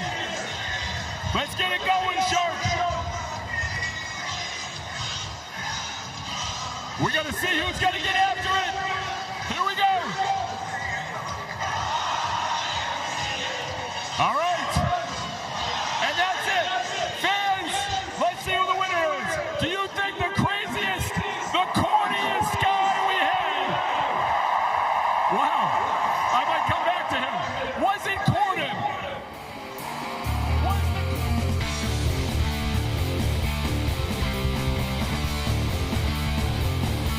Welcome back to Banana Ball, live from Memorial Stadium here in Lincoln, Nebraska. Take a look at the funky dimensions when you put a baseball field in the middle of this historic football stadium. Down the left field line, only 197 feet. Center field is just 295. Of course, there is the 50-foot net courtesy of netting pros. That makes it a lot tougher to sneak it out. And how about this? Nobody more important when it comes to designing these football stadiums than the man, the myth, the legend here in his 6th world tour, Adam Byron, Omaha, Nebraska's finest. Byro, how cool is this, man? Man, this is absolutely incredible. You know, I've wanted to bring Banana Ball to Nebraska for so long, and we're here. And Nebraskans, they turned out, man. They are electric right now. We showed it on the graphic just now, but how did you sneak those Easter eggs in? 3 of the 5 national championships for the Nebraska Cornhuskers football team as the donut batter, Max Young Goldberg, goes down on strikes. Jared Donaldson getting our over 85,000 fans some free donuts courtesy of Duncan. But that was pretty slick of you, Byron. I needed to do something special here in Nebraska. We're all about history. We love the Cornhuskers. And so, deep center field there, that's 394, representing 94, 295, and 197 for the 3 national championships that I was alive for and that I actually remember. So that's an Easter egg for the Husker faithful here. And Byron, you're a guy who grew up coming to games here on Saturdays as Jackson lines this past the diving attempt of South Trimble for a single for the Nanners. Anyways, you came to games here growing up, and what you described to all of us a day ago was that the people here in Nebraska are loyal. Can you touch on that like a little bit more for us? You know, I spoke to the group yesterday, and I said, you know, growing up in Nebraska, you don't have a lot. We're, you know, right in the middle of the country. Most people don't know where our state is. But that's a double trick play, double play. That was very rude of Lacey Trimble and the Firefighters defense, Byro. Yeah, but they're loyal, man. They turn out through thick and thin, hot, cold weather, whatever, winning, losing. They're such a faithful fan base. Love them. I'm so proud to be here in Lincoln. Thanks, guys. You guys are amazing. We would love just final words from you, Adam Byron, on what it means to you, what it means to everybody here in Lincoln, Nebraska, for this to be here at Memorial Stadium tonight. Man, this is This is my grand opus. This is a bragging rights for Nebraska right here. So it means everything. Thank you, Nebraska, for everything you've done for me. Thank you for showing up tonight. And let's go Bananas. We were bumping 311 in the broadcast booth today in your honor, Vyro. It's a heck of a day to be in Nebraska. Thanks, guys. Thank you, Adam Vyro. Thank you, Vyro. We say goodbye to Bananas coach Adam Vyro. We say goodbye to you briefly. We'll be right back.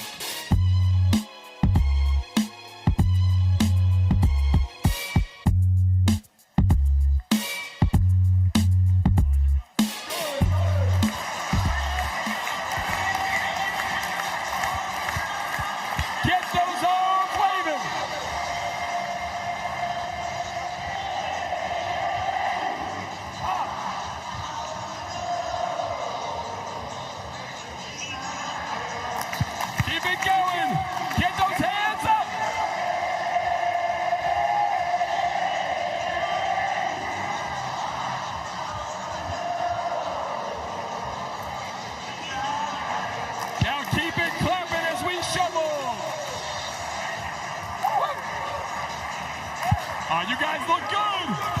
Keep it going.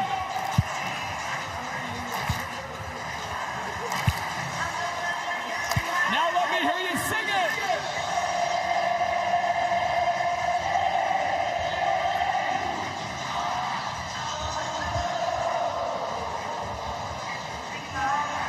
One more time.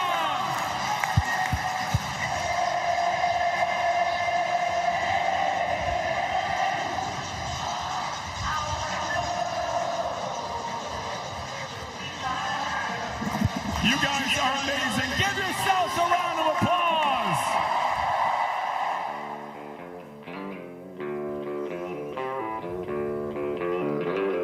Over 85,000 fans on their feet, moving it and grooving it as we bring you back to Memorial Stadium in Lincoln, Nebraska. Ball game tied at a point each, heading to the bottom of the fourth inning. And how about Javon Ray and his Firefighters? 10 trick plays already in just 12 outs defensively for the home squad, the Firefighters. And by the way, Jared Donaldson hunting that 1 minute and 5 second record for the fastest inning in Firefighter history, set by Javon Ray. That right there was 1 minute 22 seconds. That's the third fastest inning for the Fire and Flames this year. And Donnie's got two of those top three. 116 in Wichita as well. Darian McDowell, the rookie, another one of these late round draft picks that has been fantastic for Val Perez and company. And right on cue to the seats, premium walk-off bomb. Firefighters lead 2-1. Back-to-back batters in back-to-back innings with walk-off home runs for the Firefighters. And the 2024 Gold South Conference Player of the Year goes deep to give the Firefighters their first lead tonight in Lincoln. There's a reason he's called premium. He's about to answer a premium question from Sam Bauman. Last two swings of the bat for the Firefighters. Home runs. What are we doing? Hey, bats are hot. Let's keep them hot. Simple enough, guys. Bats are hot. Keep them hot. It's math. Yeah, pretty much, Sam. Yeah, 100,000%. When you're swinging the stick like this, 1,000%. Look, I watched that guy have one of the greatest batting practices I've ever seen. I know that sounds elementary. I watched him in Greenville, South Carolina, hit the top of a brick warehouse building. Not once, not twice, not 3 times, 4 times. When that guy's stick is swinging powerfully, he might be the best power hitter in this sport. Obviously, Kmart's got a head start. Darian McDowell, good Lord. He very much does when it comes to Kyle Martin. But the Padres knew what they were doing when they drafted Premium in the 6th round back in 2024. He looks like a banana ball star.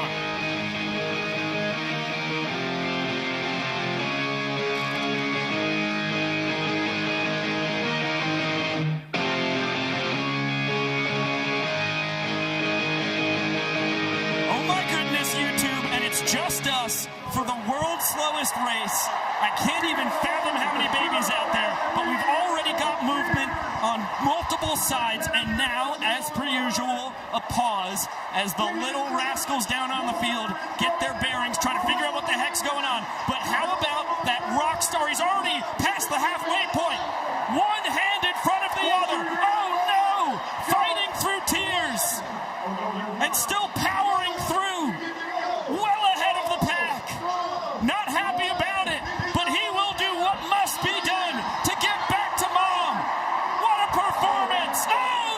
right at the end, reaching and getting the finish line. Pure domination from that little youngster in a Bananas onesie.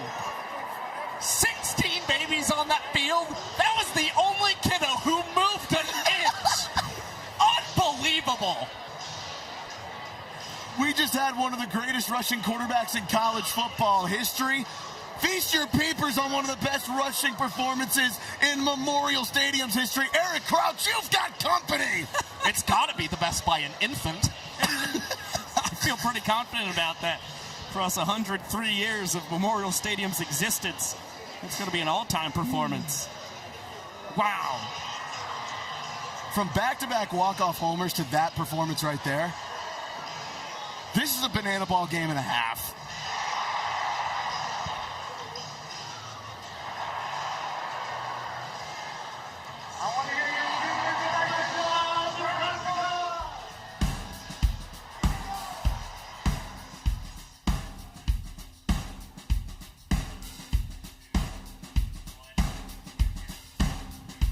Battling through the tears, an unbelievable performance in the world's slowest race. There were 16 babies out there, and that young fella was the only one who really made any progress at all.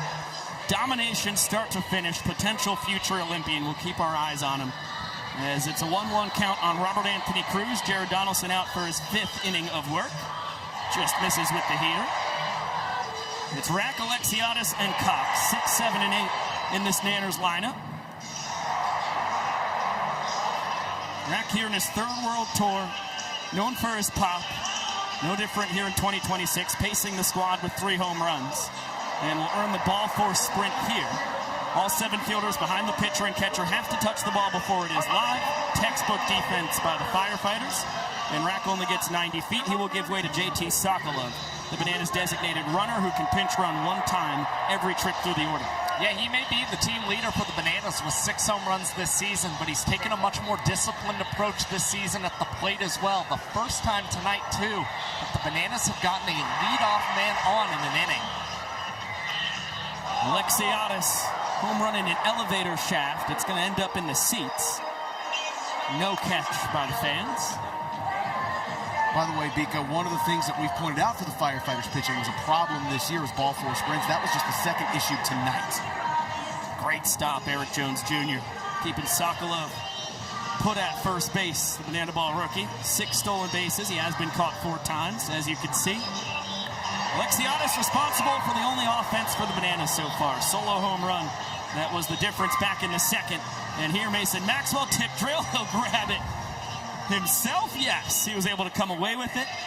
And how about that? Already 5 trick plays in the ball game for Mad Max. Nearly has half of the 11 that the Firefighters have as a team. Keep in mind, this is the 11th round pick, the final pick for the Firefighters in the 2026 Banana Ball Player Draft. Val Perez and company believed in Mason last year, even through struggles in his rookie year, and it's paying off dividends both at the plate and in the field. Well, they saw him come along very strong in August and September. Batted above 400 in the month of September for the Firefighters. Was very instrumental in getting them all the way to that tour championship game. So Val Perez, she really wanted to honor Mad Max. And this is a guy also, he is 2nd on their team in batting average as well this season. He's not only impressing with the glove, but with that bat too. Cox squibs this. It started foul. It'll stay foul. Looked like there might have been enough English for that to jet back into fair territory. Pina told me this turf is playing a little bit slower tonight in the infield, so might have had a little snake effect there, but it stays fair. Right down the goal line, by the way. Cox had a single up the middle his first time.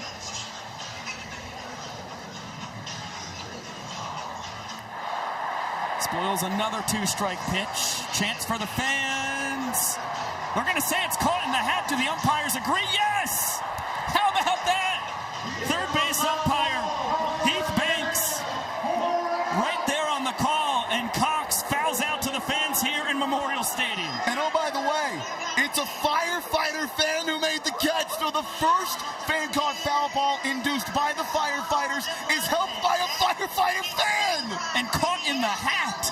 That should be a trick play for the Firefighters to boot. Well, we just had another one this weekend over in the Jersey Shore. Now we see it here in Lincoln, Nebraska.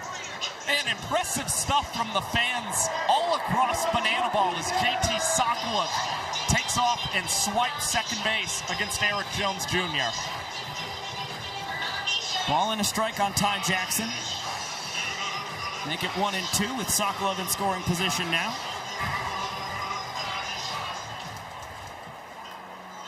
And Ty spoils the splitter. Bounced into a fielder's choice his first time. Closed out the top of the second.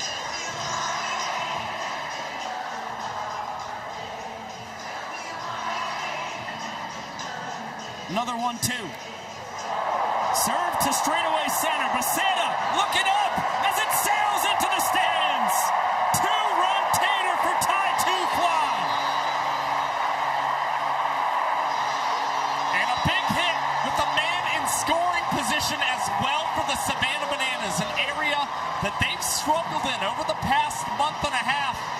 For Ty Two-Fly, just the second home run of his Banana Ball career, and a timely one at that. Multiple runs here in the frame for the Nanners. That should spell good things for this squad.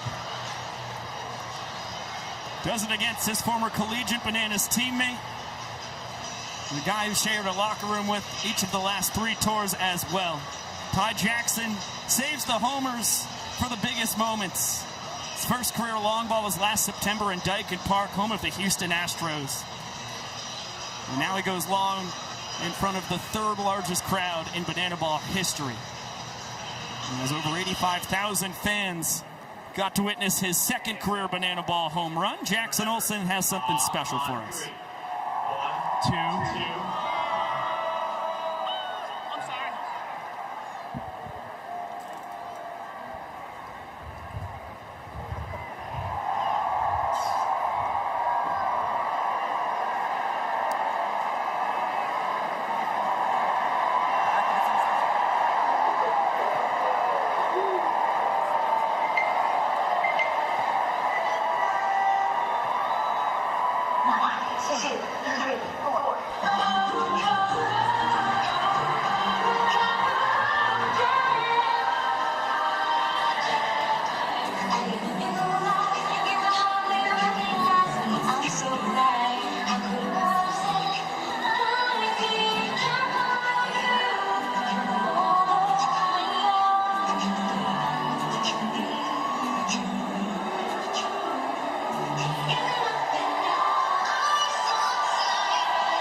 Disaster for them at regionals last year, but they right the ship and have a fantastic comeback performance.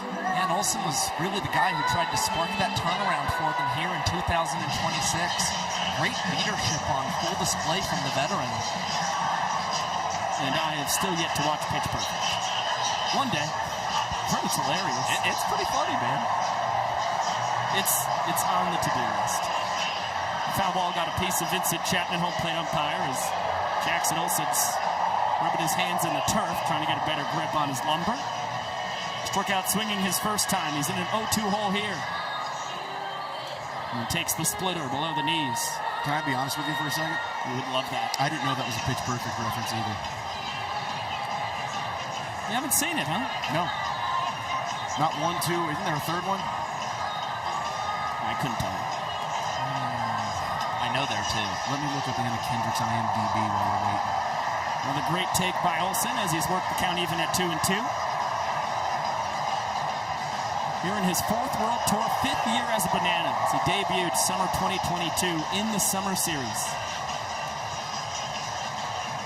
And he's worked the count from 0-2 to 3-2. Huzzah! There is a third one. Attaboy, Staten. This is what Olsen's done so well. Ball 4 sprints in 2 of his last 4 games, and now the full count pitch is going to be smothered by Seth Trimble. He tried to flip under his legs to get Jackson Olsen, but the hustle from the guy in the 10-hole for the Bananas gets him on with 2 outs. unofficial scoring decision. I think Eileen hit. I completely think it's a hit. Eileen hit, yes. Because of the inordinary effort it took to stop the ball in the first place for me. And big ricochet off of Trimble as well. Yes. Heater in there to even up the count at 1-1 on DR Meadows. Back at the top of the order. Make it 2-1 on the Nanners center fielder. Bounced into a double trick play, flew out deep to left center his last time. Robbed of extra bases on a nice juggling catch by Tyner Hughes. Now he's in the catbird seat, ahead 3-1.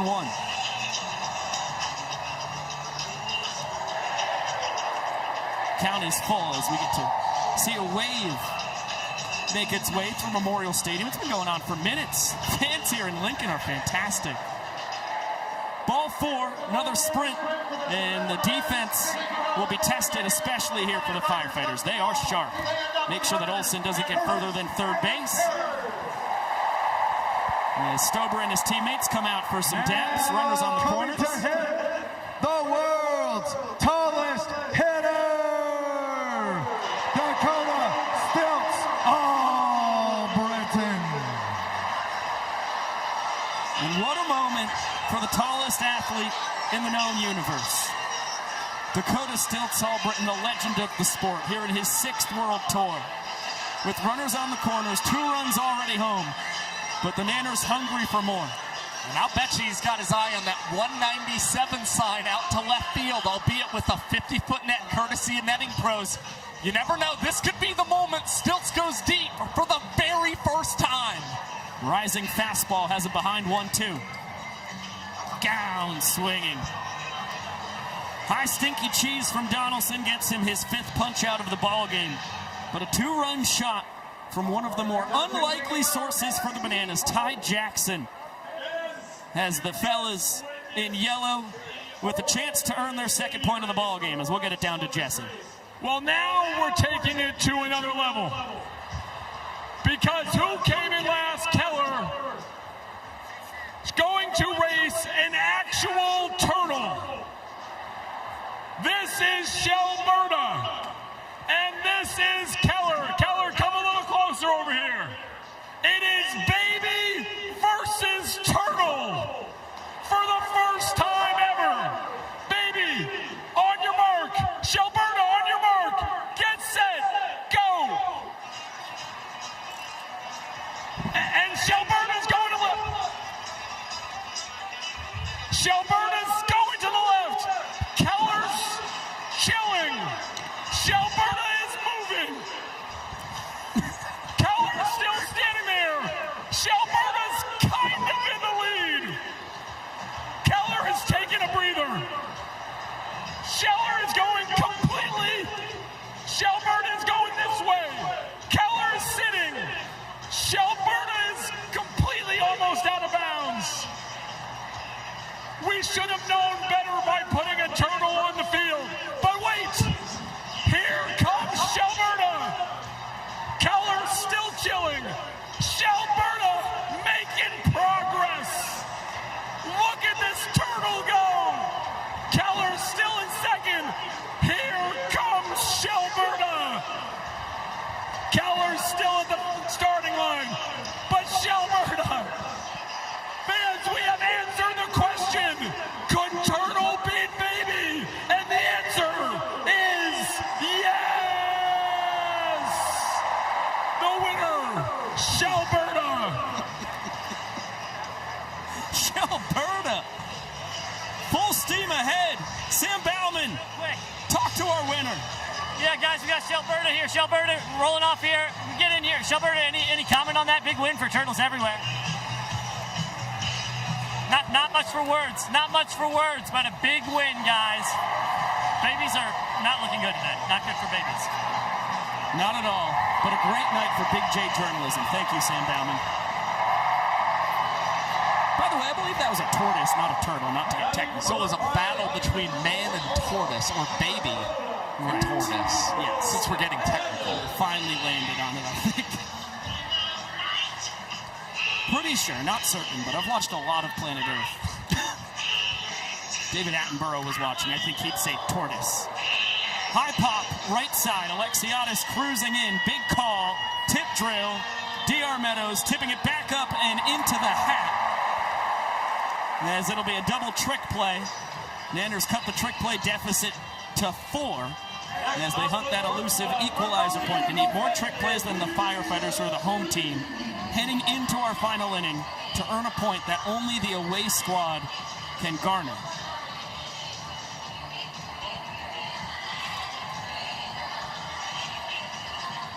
And here in the bottom of the 5th inning, we're finally back to the top of the Firefighters order. This is only the second time around for the Firefighters, thanks to the Mason Maxwell walk-off homer, 2 batters into the 3rd, and the Darian McDowell walk-off homer, 1 batter into the bottom of the 4th, as Peanut is plunked, and Green will be at first base with 1 away. Might hurt, but that'll extend his on-base streak to 12 straight now. So Caden Green battling for one of those year-end award opportunities. OBP goes up as Dalton Cornett ugly swing. The rich get richer. He came in with a .504 on-base percentage, leading the Firefighters. 5th best in the sport. That'll play. Past Cox, that's going to be a knock for Dalton Cornett. Meadows cleans it up, and Green station to station. That is the first base knock that is not a home run for the Firefighters tonight. And it comes in the 5th inning, but it puts 2 on for the righty. Where's that short porch at? Inning tying run at first, inning winning run in the box.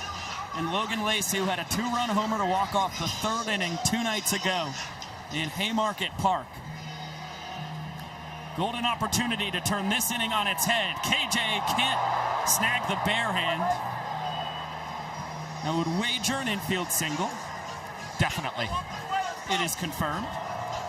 It's the benefit of having our official scorer as our color commentator as well, Josh Talevsky. And now the bag's full of Firefighters. What a moment for the rookie Lamar Sparks. The man with the most home runs for a Firefighter in a single season has a chance to get something really special. He wanted it there. Single could tie this inning, though. Doesn't have to be a long ball.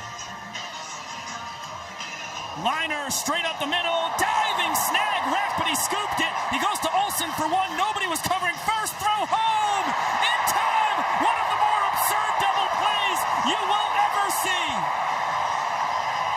The Bananas go 7-4-2 to twist it and tie this game at 2 points each. I mean, it was just a perplexing series of events. And the Firefighters wind up a little caught up. You saw Olsen, his first instinct was to try to go to first base, and nobody was at the first base bag.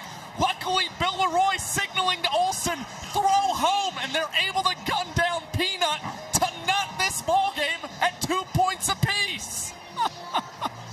We've got a legendary battle on our hands. 5 innings in the books, still 4 to play for Memorial Stadium here in Lincoln, Nebraska.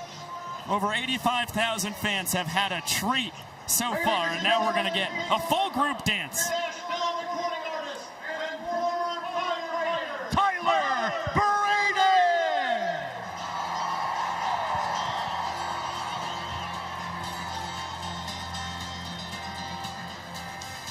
Jesus, Jesus, yeah, she really done a number on me. Tore me to pieces, got me feeling some new kind of lonely. Yeah, I believe those hazel greens are always gonna haunt me. Oh Lord, I'm sorry. And I know you heal the blind, turn water into wine. No miracle than yours is gonna work this time, 'cause this ain't no take my heart to the riverbank. She ain't no memory I can just wash away, 'cause I've been trying to get to getting over her, and if I'm ever gonna get there, it's gonna take a whole lot more than a prayer. Let's go, y'all! A whole lot more than a prayer.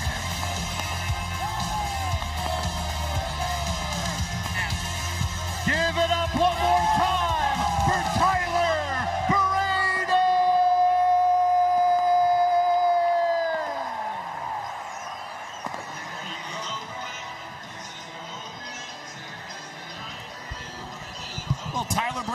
concert smack dab in the middle of a banana ball game. Welcome to the greatest show in sports.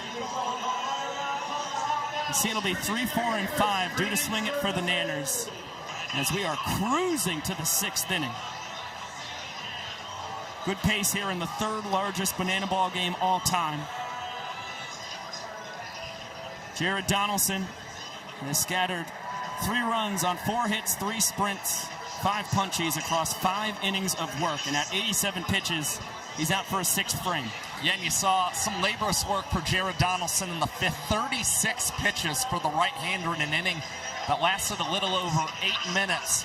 Hopefully able to settle in here, as this could very well be the last inning of work for the former Savannah Banana. The longest that Donnie has gone this year is 5 innings. That was against the Indianapolis Clowns in Game 3 in Greenville, South Carolina. But you know this one is a little bit more personal for him. So he's going to dip a little bit more of that reserve tank. But you see it. The strikeout stuff has been there. The only things that have really hurt him are the home run ball, and then his defense has done the job of trick plays to clean up anything else that's been left out there. And the home runs are kind of natural, again, with these interesting dimensions, you know, a short porch to left field, 50-foot nets courtesy of Netting Pros. But the reason you keep Jared Donaldson on the mound is the fact that he has been a ground ball machine for the most part in tonight's contest. A big reason the Firefighters have 11 trick plays right now. Firefighters 11 trick plays to the Bananas 7. 3 more innings. Well, the equalizer point will be in contention as Max Young Goldberg finds a hole in the Firefighters defense. Throw goes all the way into Donnie. Nice athletic play to knock it down as Mondo showed off the chooch. And MJG aboard for the 2nd time tonight. He's now 1 for 2 after he earned a sprint. His first trip, he will give way to Sokolov, the Nanners' designated runner. That's back-to-back innings that start with a leadoff runner aboard for the Savannah Bananas after not doing that for the first 4 innings, and we know what happened in the last frame. And a 2-run homer from Ty Jackson. Enough offense to win the inning as Trimble bounce to Green over to first. Oh, Maxwell got a little greedy. Going for his 6th trick play of the ballgame, would have tied the single-game record for a first baseman. And now we hope Kyle Jackson's okay. He's down on a knee. It'll be a trick play for Trimble, so a dozen on the game for the Firefighters. No trick play missed, though, for Maxwell, as you cannot assume a double play, and that's why Kyle Jackson is down. It looks like that ball deflected off of Maxwell's glove and got a piece of KJ, who's okay. Got him in the shoulder blade, left shoulder. He's working it out. An athletic trainer for the Bananas, Francis Gilbert, checking on him, clearing him to stay in the ballgame.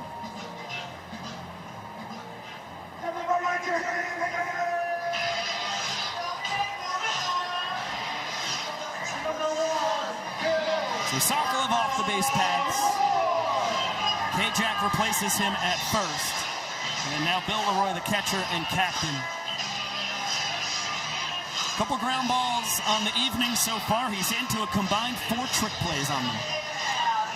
And this is the guy who caught Jared Donaldson pretty exclusively in these football stadiums. Tonight's the first time EJ has caught him in one of these environments. And Bill and Donnie know each other well, but I tell you what, it goes the other way. Donnie strikes out Billy Barrels. He pitched him backwards, an 0-2 fastball, as we'll get it back down to the field. Now coming to coach, a 3-time national champion and college football Hall of Famer from your Nebraska Cornhuskers. Please welcome Tom Osborne.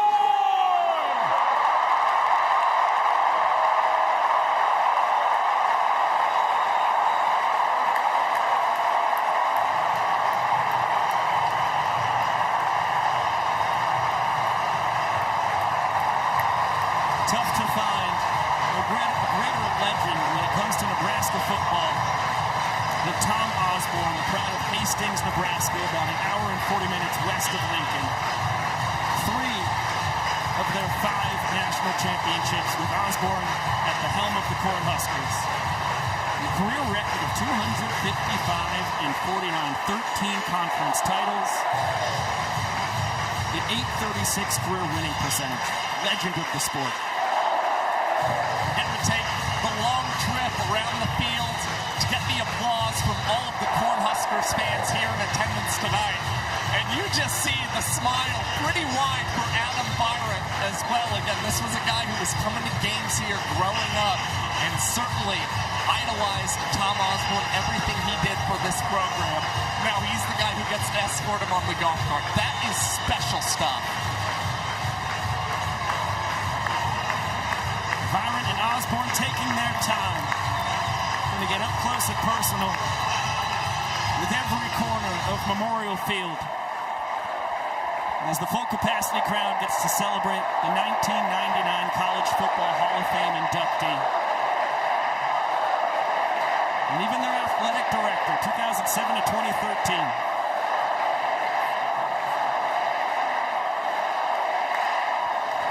Pico, 17 college football coaches across the history of the sport have multiple national championships. 3 of them lie with that man here in Nebraska.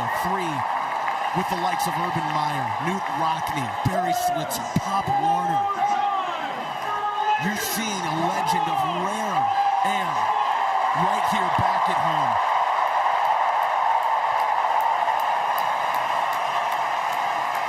And Tom Osborne joining the Bananas on the third base side. He's going to help Coach Thurk here.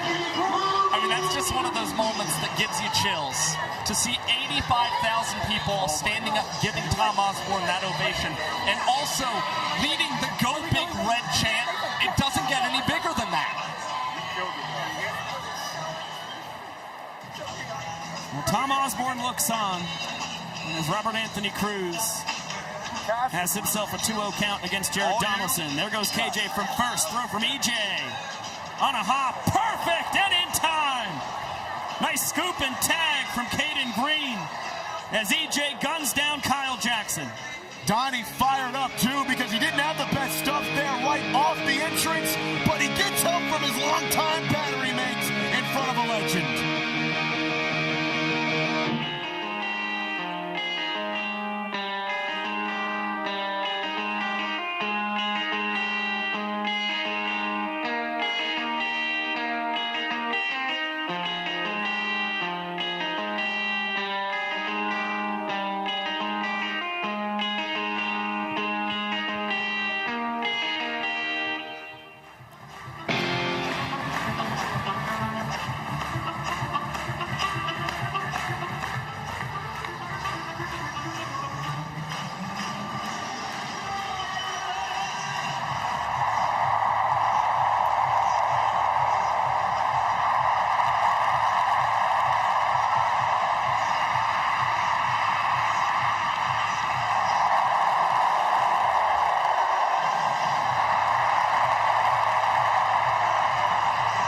YouTube, it's just us. Hello. As the crowd goes buck wild here.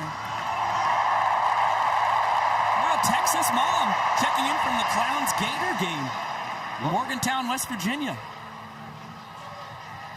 Tell you what, Texas mom, Josh and I got to see some of those West Virginia fans in the person in Omaha yesterday. They are entertaining. They are a wild bunch.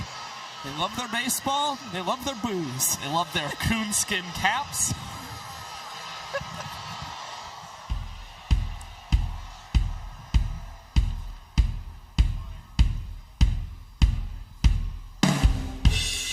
How about a little royal treatment from the Bananas? They said that they were towing this Jeep. Yeah, they've started a towing company. Once again, another like Amelia Bedelia type deal here. That's pretty good. We like the. I don't like this. I don't like that one bit. It was really something else. Eric Jones Jr. Kick off the bottom of the sixth in style, why don't you?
participated in a flash mob? No, and I'm fairly certain about my answer. I would have loved to have seen him part of that. But by the way, last time EJ did a flash mob in Richmond, got double-digit million views on Instagram. Social media, do your thing. Rounded out to second his first time tonight. Able to check his swing. He peeled down to Seth Markham, first base umpire. Austin Drury out for his 6th inning on the bump. Beautiful slider on the 2-0. His former minor leaguers duel it. And it's going to be a scorcher, snagged on the slide. Olsen flipping it between the legs. Ziegler between the legs at first. A web gem turns into a double trick play for the Nanners. I mean, that is insane stuff from Jackson Olsen. Ranging over to slide, get that banana ball in the glove, and then he's got the wherewithal to throw under his legs to Alex Ziegler. That duo has teamed up for a plethora of double trick plays over the last couple of weekends. And the Bananas creeping closer and closer to potentially earning an equalizer point. And now Olsen and Ziggy have done it to EJ twice tonight. As Becerra takes the 0-2 just a smidge wide. As you can see, Firefighters lead 12-9 in the trick play battle. And a strikeout of Armando Becerra. You do not see that very often. It's only his 4th this season compared to a team-leading 14 ball force sprints. But that's an unstoppable force running into an immovable object. Drury, the Banana Ball Championship League leader, with now 51 Ks on the year. And he sits down Mondo. Tyler Hughes has swung at all 4 pitches he's seen tonight. Aggression is the name of his game at the plate. Make it all 5.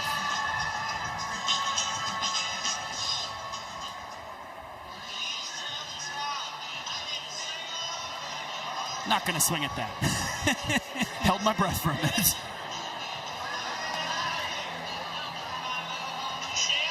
And down. No, he got a piece of it. He sure did. No, down. Yes. Tough to tell if he was headed back to the dugout or not. Oh, yeah. Unfortunately for Bill Leroy, Tyler Hughes very much got a piece of that.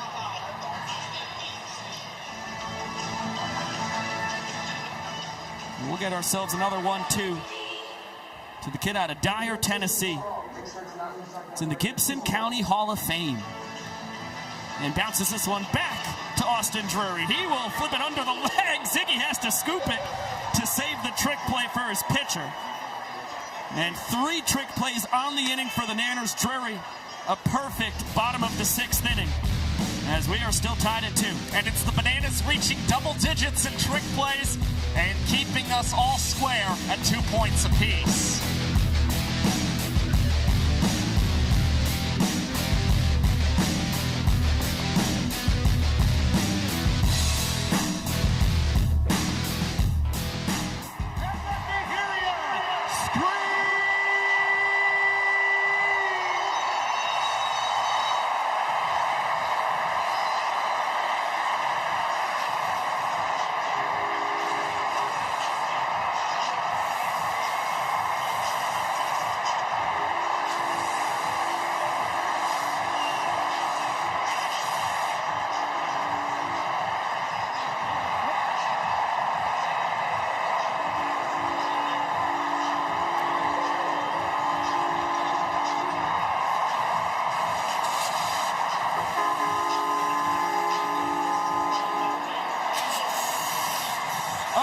YouTube, it's just us. Love to see the fans in the chat going crazy for Chief, as he deserves. If you don't go crazy for Chief, I think you're kind of the problem. Couldn't agree more. That's what everybody loves. Hey, it's Javon. Great to see Ray on the bump. This will be fun. Yeah. How about those t-shirt cannons? Those things are industrial. I would not want to be standing in the way of one of those bad boys.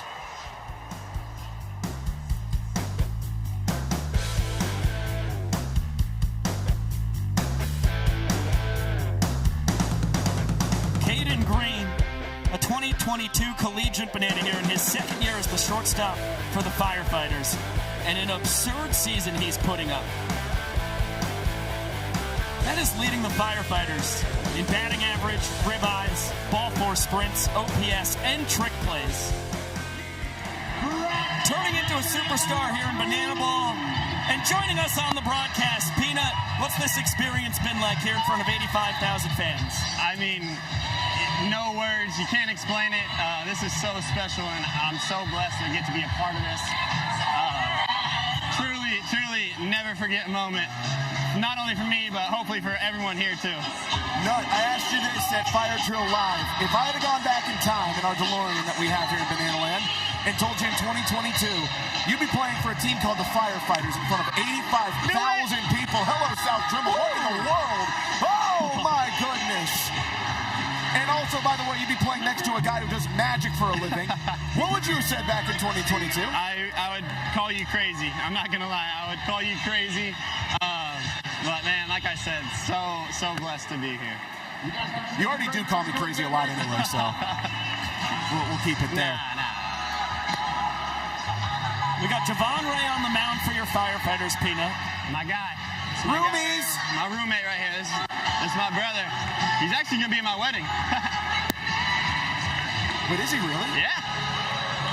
Can't wait to see the pictures, any videos that come from that. How proud of Javon were you when he earned Player of the Week honors 2 weeks ago in Corpus Christi? Oh, so happy for him. He works his butt off. He deserves it. We were actually in the same car pulling into our garage when we got the news, and me, Ron, and him are going crazy. It was pretty cool. Come on, Macy, do something cool. Chance? Wow! Got him. Oh, look at Mace over there. Peanut. Look at him go over there. That's Mason's 6th trick play of the game. That just tied a record for first baseman in a single game. Fearless. He's a dog. Look at him go, man. Kate, what does the evolution look like for this Firefighters team from a trick play standpoint? I mean, you are the team leader, but so many of the other guys on this squad have just really impressed with the weather this year. Yeah, just confidence. It's a confidence thing. Trust in your stuff, trust in what you got, have your bag of tricks, and really trust them. And like I said, play with some swagger and some confidence, and I think we're doing that right now. Oh, is that going? Fans? Well, they got you. They did get me. What was that about? Yeah, how about that to start your night offensively? Can't do anything but smile. Peanut, we got it right back with a Firefighter fan who caught Ryan Cox out. Right. So we got back you. Something about these shortstops, though, in Nebraska. They don't like y'all. I mean, give another trick. Why not? Trimble between the legs. Maxwell under the leg. Come on, Mace. Brand new trick play record for first baseman in Banana Ball. 7 trick plays for number 7 man Max. He stands alone.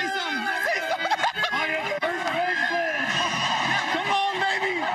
Proud of him. He deserves it. He deserves this moment right here. Seriously. Team guy, does it all, do anything for the boys. Hey, say something to him. I love all you guys. Go Firefighters. Thank you so much, Peanut. I appreciate you guys. Love y'all. Kate, love you. You're Jim. Keep up the great work, Kate. All right, thank y'all.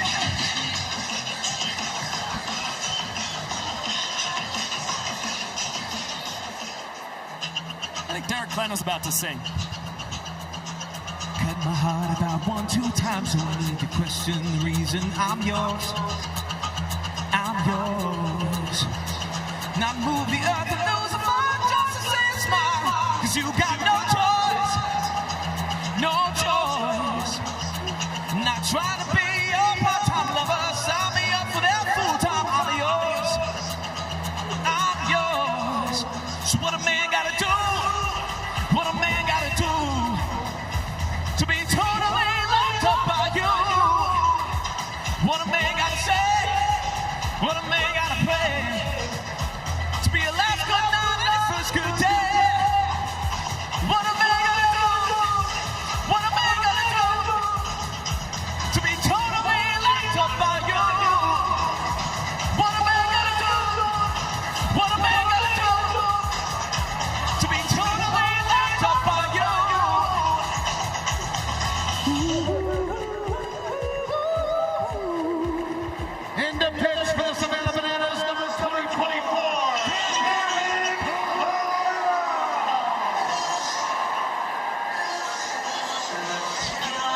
really thought Derek Klena might have been pantsless. I mean, I guess he could be. I don't think shorts, there's a whole discussion to have there.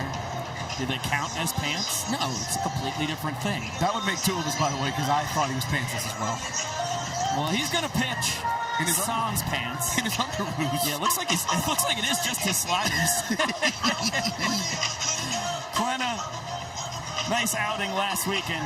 Got his man against the Indianapolis Clowns. It's been pretty simple for the Broadway star. 14 years on Broadway after he was on the UCLA pitching staff with Garrett Cole and Trevor Bauer. When he's in the strike zone, he's found a lot of success. Yeah, I mean, he's not going to overpower you, but Derek Klena, again, when he's in the strike zone, he's shown to be effective. Got to win this season for the Savannah Bananas in Anaheim, California. And I'll tell you what, could potentially be in a position to do that again if he can pitch a clean frame for the Nanners here and then start to get some run support in the top of the eighth. As you can see, we're knotted at 2 points apiece. It's been a stupendous defensive display from both teams. A combined 26 trick plays, 16 of them coming from the headlining home squad in the Firefighters. In their first ever game in a football stadium in franchise history. And the guy who's coming up not only has the first ever home run in a football stadium for the Firefighters, but is the guy who just broke the single game record for trick plays by a first baseman, Mason Maxwell.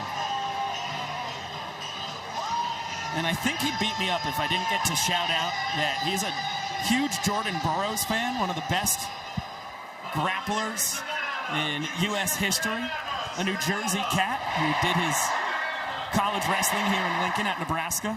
He got off the airplane, and that is the first thing he told me while we were waiting for our bags. Yeah, he's really fired up. I love it. He's fired up about playing banana ball in the college home of Jordan Burroughs. And he doesn't have to take the bat off his shoulders. 4 straight bad ones. He's aboard for the second time tonight.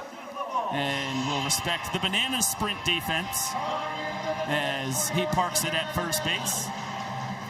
Austin Drury did not allow a sprint across his 4 1/3 credited innings. He pitched throughout 6, but getting walked off on with only 1 out in the 3rd and none in the 4th means he'll go down in the books as 4 1/3 innings pitched, 3 strikeouts, 10 trick plays induced, and now Cowboy Kyle, the 9-year Nanner, will take over for Klena. Yeah, Drury gave the Bananas everything he needed to. He's now had 3 straight starts for the Bananas without allowing a single ball 4 sprint. He's a guy who's built different, and Cowboy Kyle was one of the best at limiting ball 4 sprints a season ago for this Savannah Bananas squad. And you see 17 strikeouts to just 8 sprints for the 9-year Nanner. Escorting him to the plate is our firefighter of the night, Battalion Chief Eric Jones. Eric began his career as a firefighter before adding paramedic and hazardous materials technician to his resume. He is a dedicated member of Nebraska Task Force 1, and his deployment spans some of the nation's most significant disasters, including the World Trade Center collapse, Hurricane Katrina, the Space Shuttle Columbia recovery, and the Joplin, Greensburg, and more tornadoes. Throughout his career, he has served your community at Lincoln Fire and Rescue for 32 years. Fans, please join us in celebrating our firefighter of the night, Battalion Chief Eric Jones. Eric Jones has served this community for more than 3 decades in the Lincoln Fire and Rescue Department. An absolutely incredible man leading Darren McDowell to the plate. A shout out to another EJ here tonight, and a shout out to all our great firefighters across our country and communities. It's a big part of why the Firefighters were the 3rd team added into the banana ball world, is getting to honor the superheroes who put their lives on the line to fight fires all across the United States of America. As McDowell extends his strike zone, offers up at the high heat. He's behind 1 and 2, but does not bite on the slider below the knees. And all this excitement, it's gone under the radar. He put the Firefighters in the lead with a walk-off homer all the way back in the 4th. Slider gets him there, filthy, as we got to watch it through Vincent Chapman's ump cam. And Lewis baffled by how nasty the bender was that he just broke off. Well, this is what Cowboy Kyle talked to us about a couple weekends ago. He said, I think I'm in the roughest part of my season, but I'm really encouraged by the bullpens I've been throwing, what I have been working on. He says, I think it's only going to get a lot better from here, and we've seen a handful of punch-outs for Lewis last weekend against the Indianapolis Clowns. Now picks one up there against McDowell. Now he goes against his longtime teammate, Dakota McFadden. This one peppered the opposite way. Olsen flipping between the legs. Ziegler with a basket catch at first. Fourth trick play of the night for the Great Eight at second base. Nanners back within 5 in pursuit of that equalizer point as the inning-winning run. Noah Bridges, the Firefighters' designated runner tonight, into scoring position. And who's that, Zach Staten? For the first time in a football stadium, we say hello to my friend Chief. Oh, he's just a little gun shy right now. There you go, boy. Oh, good job. You never quit on the mission. You always keep your nose, or in this case, your snout, to the grindstone. That's a good life lesson that Chief just taught us and over 85,000 of the folks here on hand at Memorial Stadium. So great speed at second base, the veteran Noah Bridges. And here's the Firefighters' first half MVP, Caden Green, fresh off the mic. And now with the bat in hand, he's got a ball and a strike on him. The first time he faced off against Kyle Lewis was his first plate appearance as a Savannah Banana. It was Banana Fest 2022. Actually got a single against the Nanners legend. And now he fouls out to the fans for a second time in this game. Peanut can't believe it. The fans get the Nanners out of a sticky situation. Inning-winning run was in scoring position. And now we go to the 8th tide. That might be the most pivotal play of the night. It keeps us even at 2, and the fans come up big for the Savannah Bananas.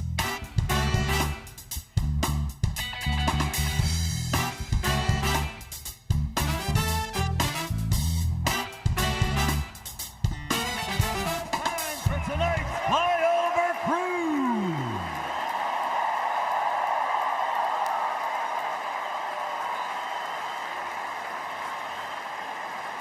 And now, at this time, would all veterans and active duty military service members please rise? Fans, please join us in honoring the men and women who serve this great nation as we salute our hometown heroes of the night. To our police officers, to our nurses, to our EMS workers, to our dispatchers, to our school teachers, to our farmers, and to our firefighters. We thank you for your service and commitment to our great country. Now is the time we ask for everyone in attendance at tonight's game to please rise as we stand together with our firefighters in appreciation of the sacrifices they make each day.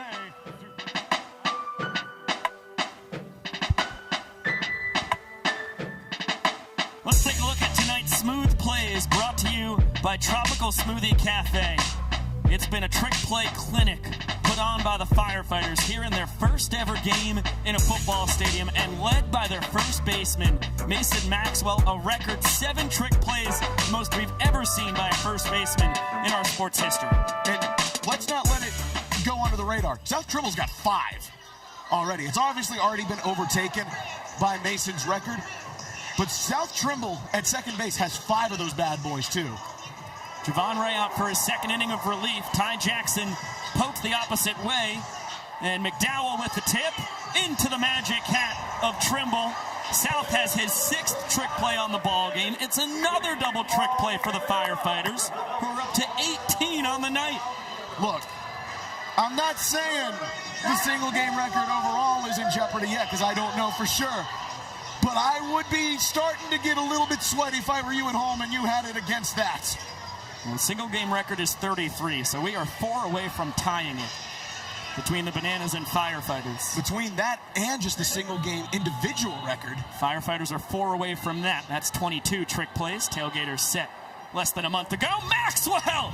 Hey! How about extend your record? 8 trick plays on the ball game for Mad Max. He can't be stopped at first base. Every opportunity he's getting, he's going to try and collect more trick plays. Now one off the single game record for any player in Banana Ball. He is now hunting Sunshine Looters territory. I'm not going to lie, I'm pretty locked in now on these trick plays. So are the guys down on the field. Back to the top of the order. A ball and 2 strikes on David Ray Meadows.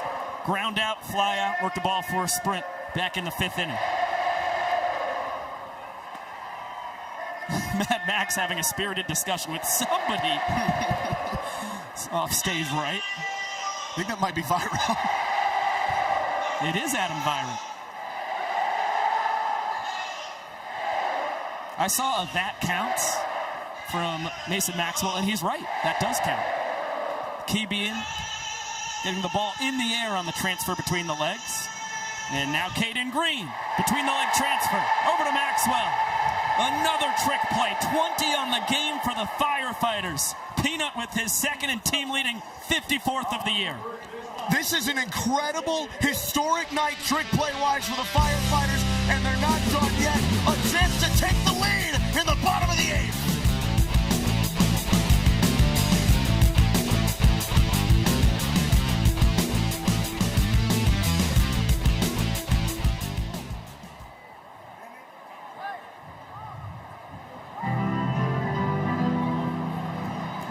Sing it, Lincoln.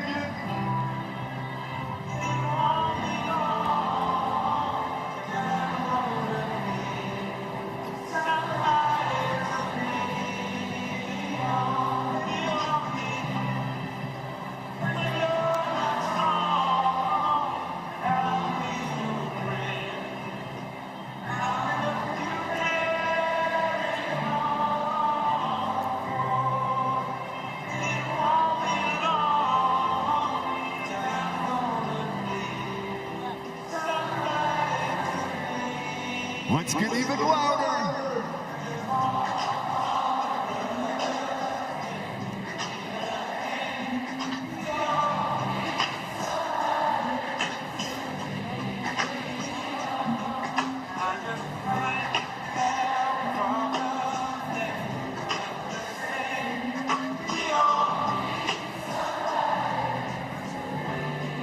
Sing it loud.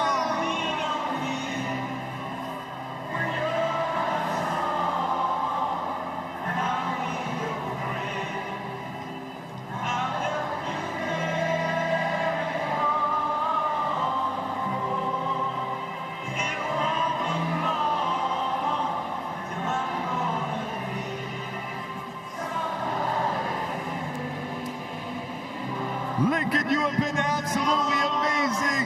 Keep up the energy and let's go Firefighters!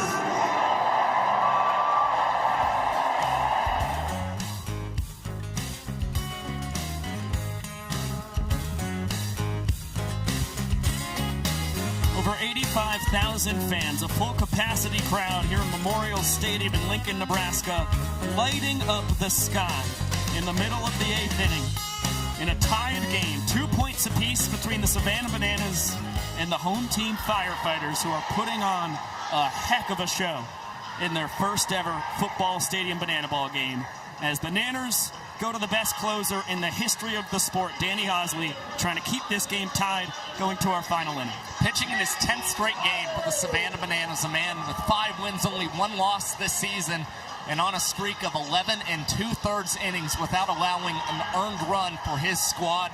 Opponents only batting .207 against Hosley, and he's a guy who has been 28 runs better than the tour average pitcher this season. That is 4th in banana ball and 6 runs better than the next best relief arm in this sport.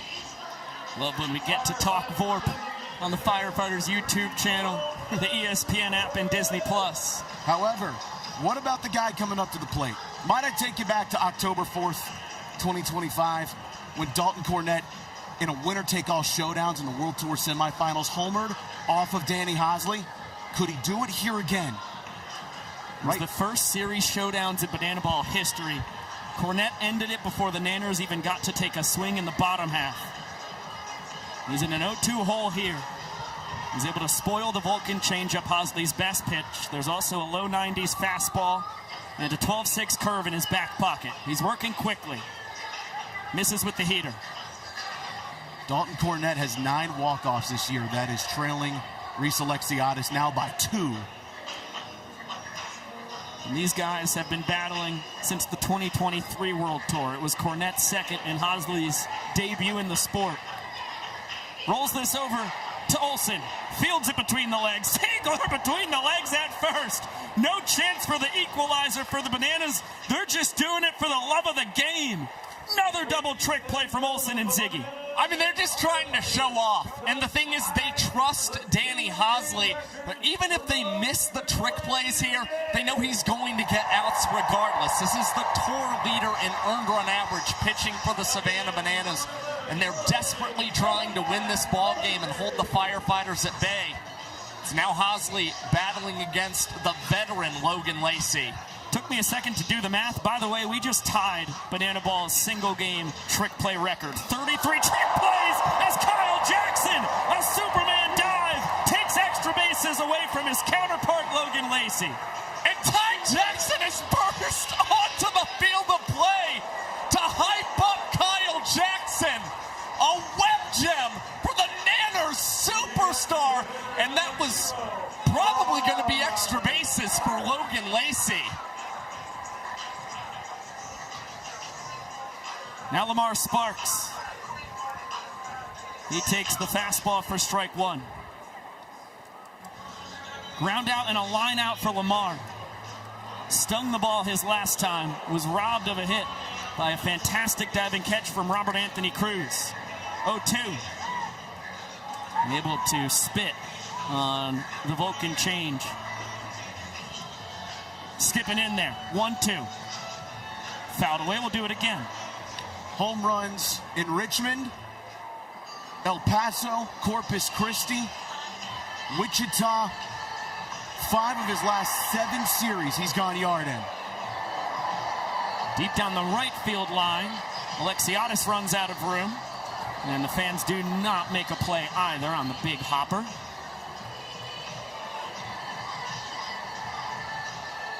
The rookie, Firefighters' 4th-round draft pick. 7 years of minor league baseball experience. And he has been fantastic here in his first year of Banana Ball. Professional take and Sparks over the last 2 months for the Firefighters. He slugged over 700 in that span as he lines the Banana Ball straight to Ryan Cox. And the Nanners may not have earned an equalizer point, but they kept the Firefighters off the board for yet another inning. We go to the final frame, and it is still a 2-2 ball game. Take a look at the score. The score is tied. Let's get it on down to Kaz to find out what the final inning's all about. about. But the thing about Banana Ball is the final inning means the most, as every run scored counts as a point. Ladies and gentlemen, it all comes down to this. This is the final inning.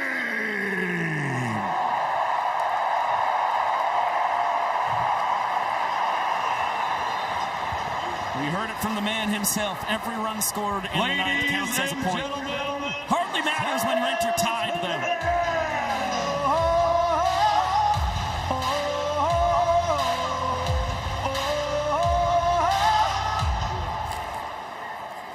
I've got that lightning inside me, son of a gun. I'm like a titan that's rising, oh, just you what? I'm stepping in the flame. There is no time to waste. I've got that lightning inside me. This is how legends are made. Oh, oh, oh, oh, oh, oh. This is how legends are made. Oh, oh, oh, oh, oh.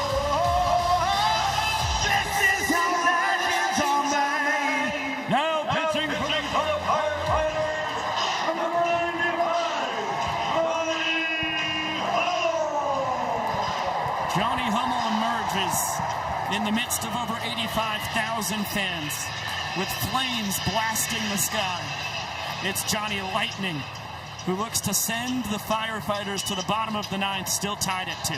New hair, new me potentially for Johnny Hummel back out there with the Piston Cup. Lightning got his head shaved, and then 2 nights ago on Thursday earned his first save in almost a month for the Fire and Flames. When his curveball is locked in, it is an awfully difficult pitch to hit. It helps his fastball so much, and this is a guy in pressure situations has come up big in all of his baseball career, including just an hour north in Omaha, Nebraska, closed out the University of Kentucky's first ever win in the College World Series, got them to Omaha with a shutdown and a save opportunity. If there's anybody you want on the mound when the stage gets bigger and the spotlight gets brighter, it's old number 95. It's the big boppers for the Nanners against the Firefighters closer. Oberst, Young Goldberg, and Jackson, 2, 3, and 4 in the lineup. Dan Oberst, a big leg kick, and watches ball one fire in. And this trio all got to look at Johnny Hummel on Thursday as he earned a save against this Banana squad. So they got a little experience against him. And last season, we did see the Bananas post a .373 team batting average against the Firefighters closer. 1-2 count on Oberst. He flew out to left against Hummel on Thursday night.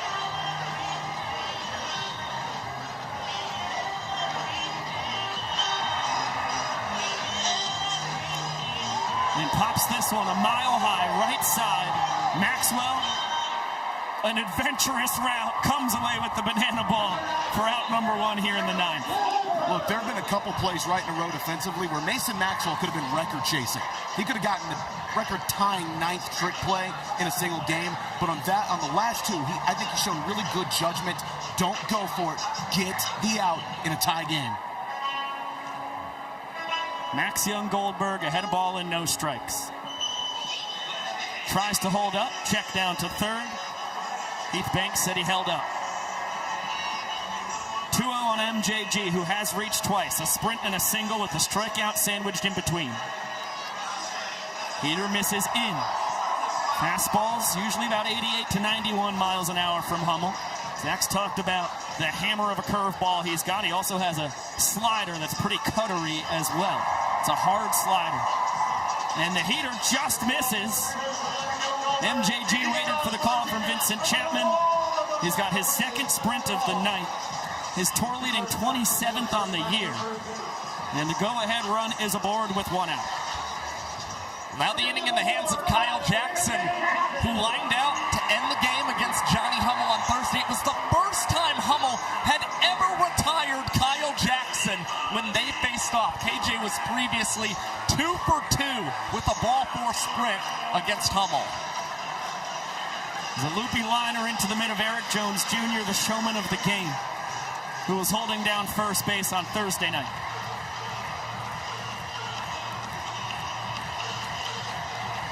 A ball and a strike on KJ as JT Sokolov has taken over for Young Goldberg at first.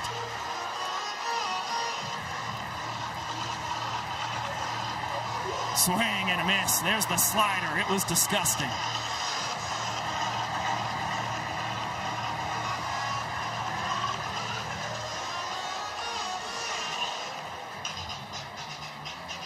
Sokolov dancing off first.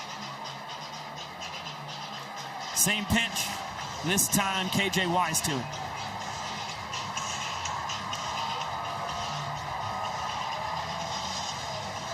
Deep drive out to right. McDowell is going to watch it bang off the wall.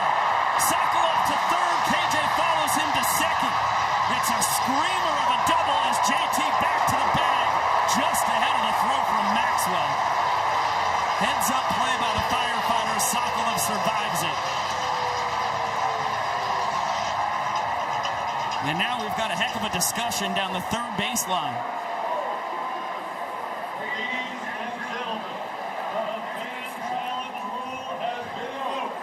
Well, the fans are challenging the play at third.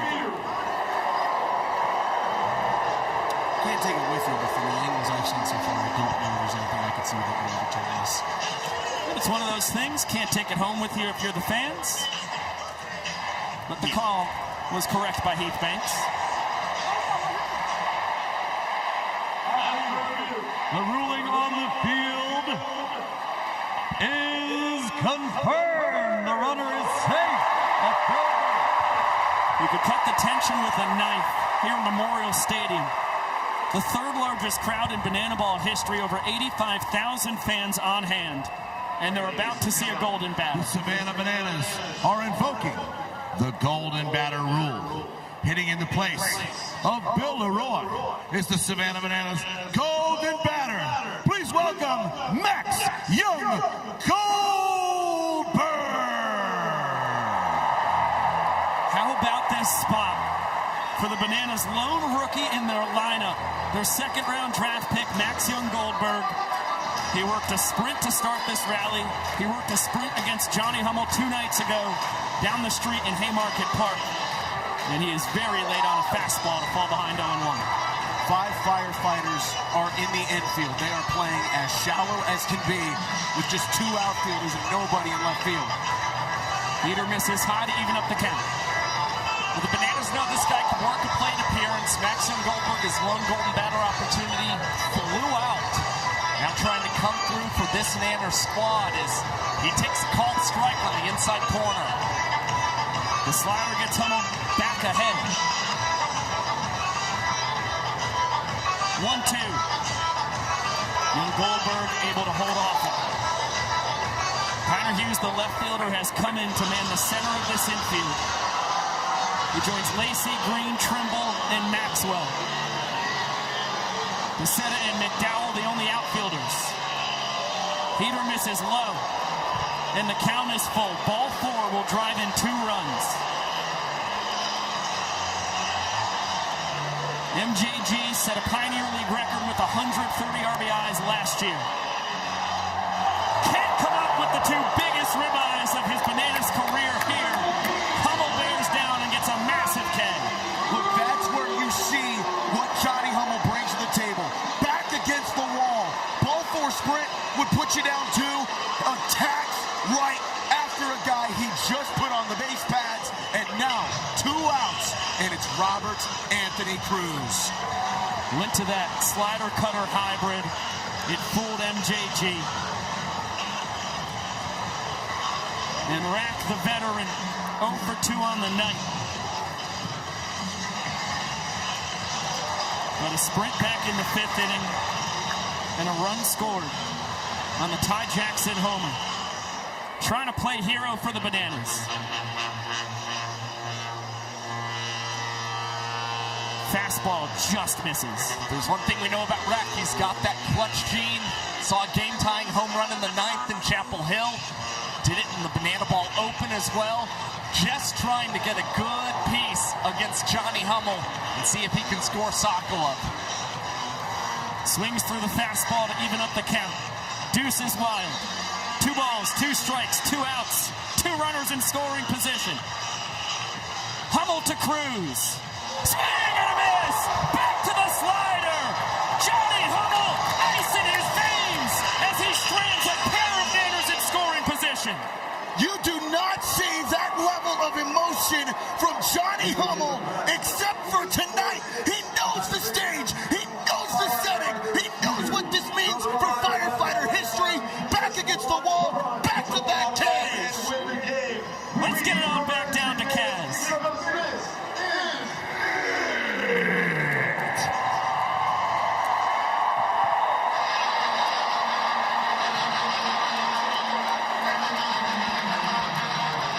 Impressive stuff, Kaz. Guy had a lot to say.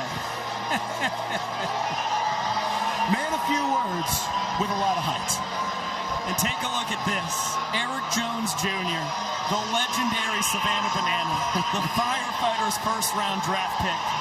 They nabbed him 5th overall last November. Leads it off with Armando Becerra on deck. Tyner Hughes, the rookie, in the hole. Well, we talked about it earlier tonight. Bill Leroy facing off a couple times against Jared Donaldson. He used to catch for JD. Well, Eric Jones Jr., of course, was the backup catcher for the Savannah Bananas for a couple of years. Spent 3 seasons working with Danny Hosley. So he's a man familiar with the Bananas closers arsenal. See if he tries to ambush Hosley, or maybe Hosley has to switch things up and work his way backwards against his former teammate. In a game with so many trick plays, both teams have scored in 2 innings. That's it. Someone's going to have to do this one more time. Why not the Firefighters in their first ever football stadium game in heroic fashion?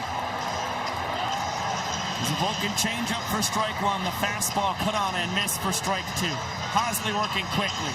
Right back to the heat. Just barely misses. Professional take from EJ right there against his former closer. That ball is in! Eric Jones Jr. walks it off. Firefighters win!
In his first year with the Firefighters, doesn't get more poetic than that.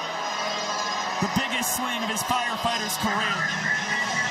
And his first home run since his first plate appearance as a firefighter all the way back in Tallahassee on February 27th.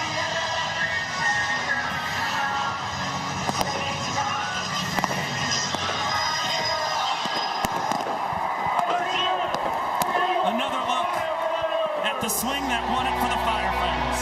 A no-doubter out to left. His first hit with the Firefighters was a home run. His second home run just won him their largest game ever.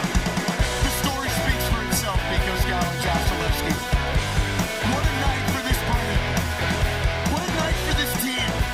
The Firefighters have come to Nebraska and in front of 85,000 people have shown what they're made of.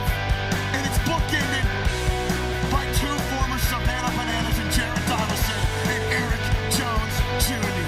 Massive shout out to our entire cast and crew. Our broadcast directed by Chris Haynes, produced by Chad Reese.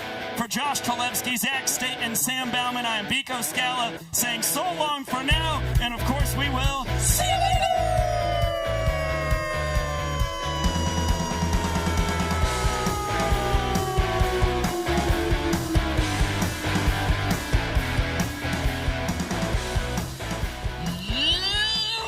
YouTube, we're back. We're still here, YouTube. We're not going anywhere. That's one of the greatest games in Banana Ball history. We have a lot to talk about. We have said so long to the ESPN and Disney audiences. We keep it right here on the Firefighters YouTube channel.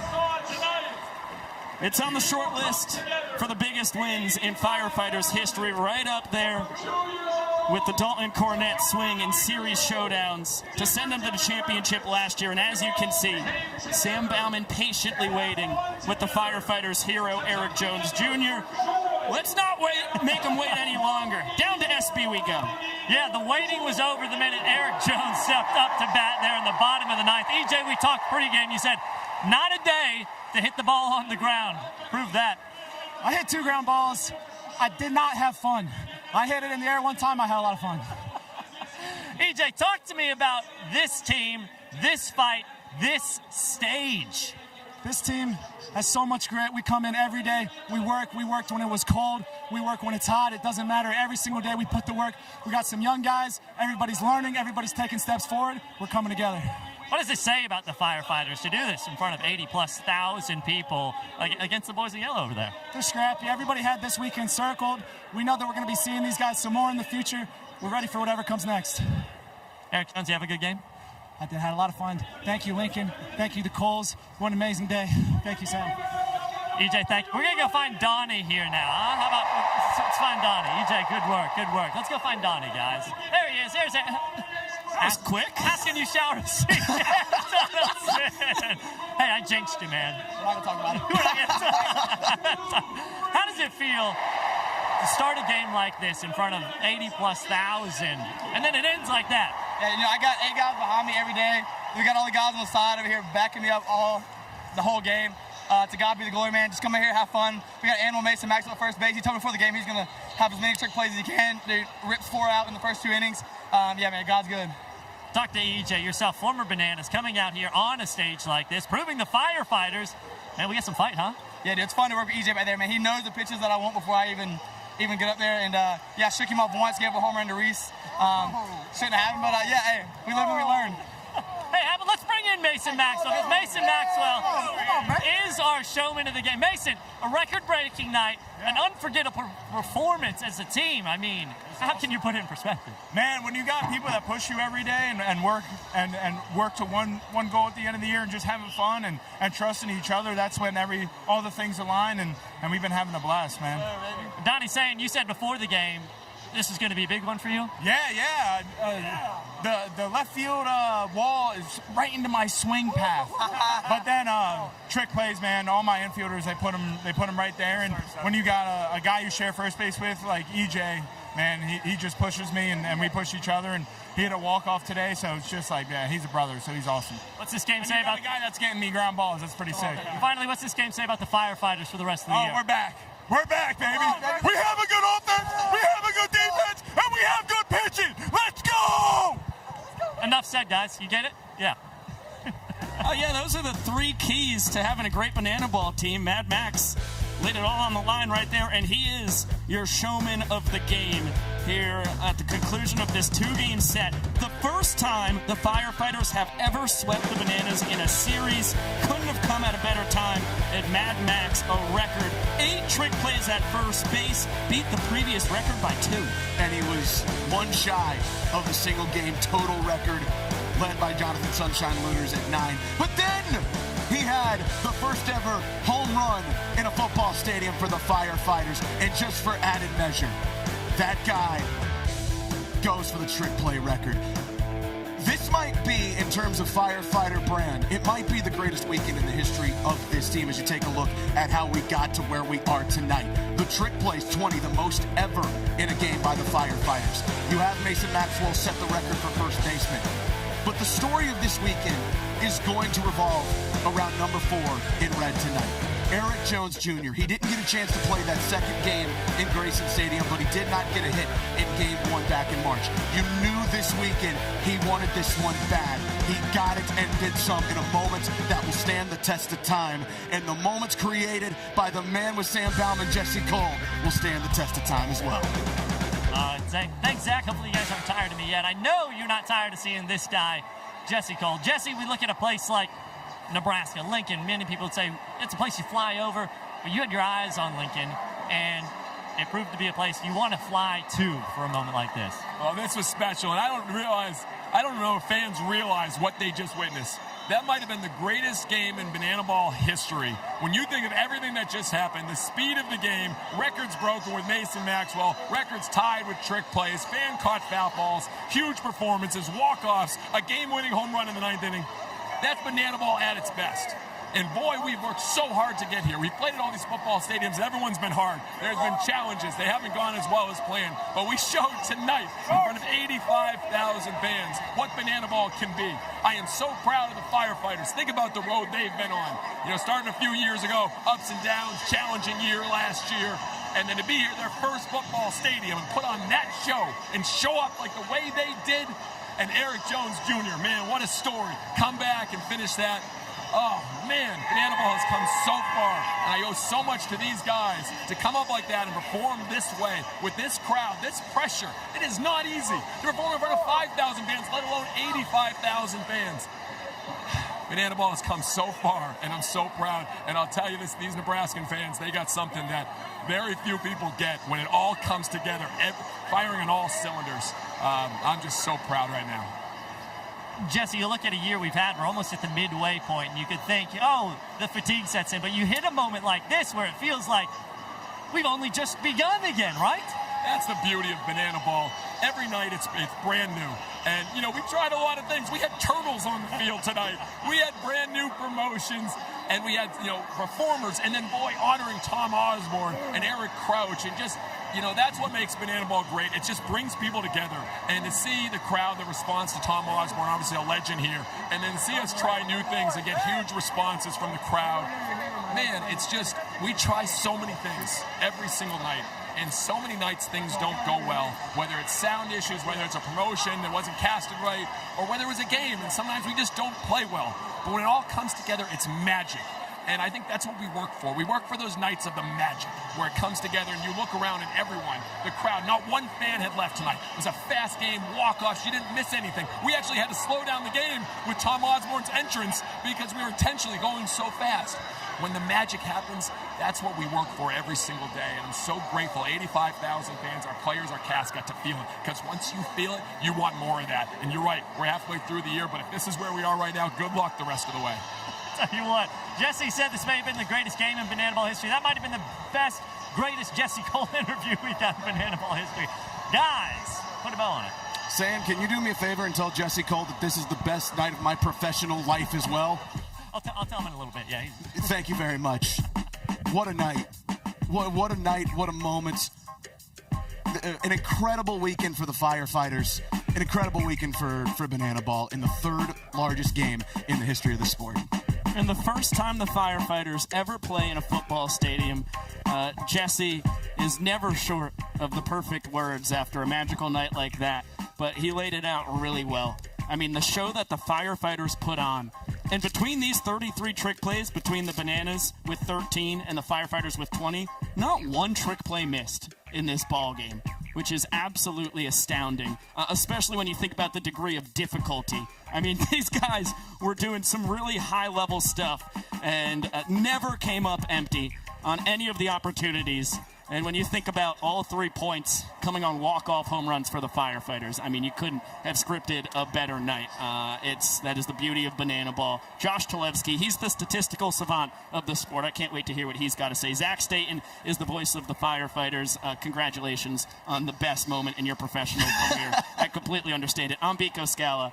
Josh, try and put this whole thing into perspective, please. All right, everybody, just track with me here because we're not even a month out from Neyland Stadium, and Brett Loftus and I, we were sharing the wrap-up, that post-game show together, and saying we were trying to make a claim that might have been the greatest Banana Ball game of all time. We saw so much incredible stuff throughout that night.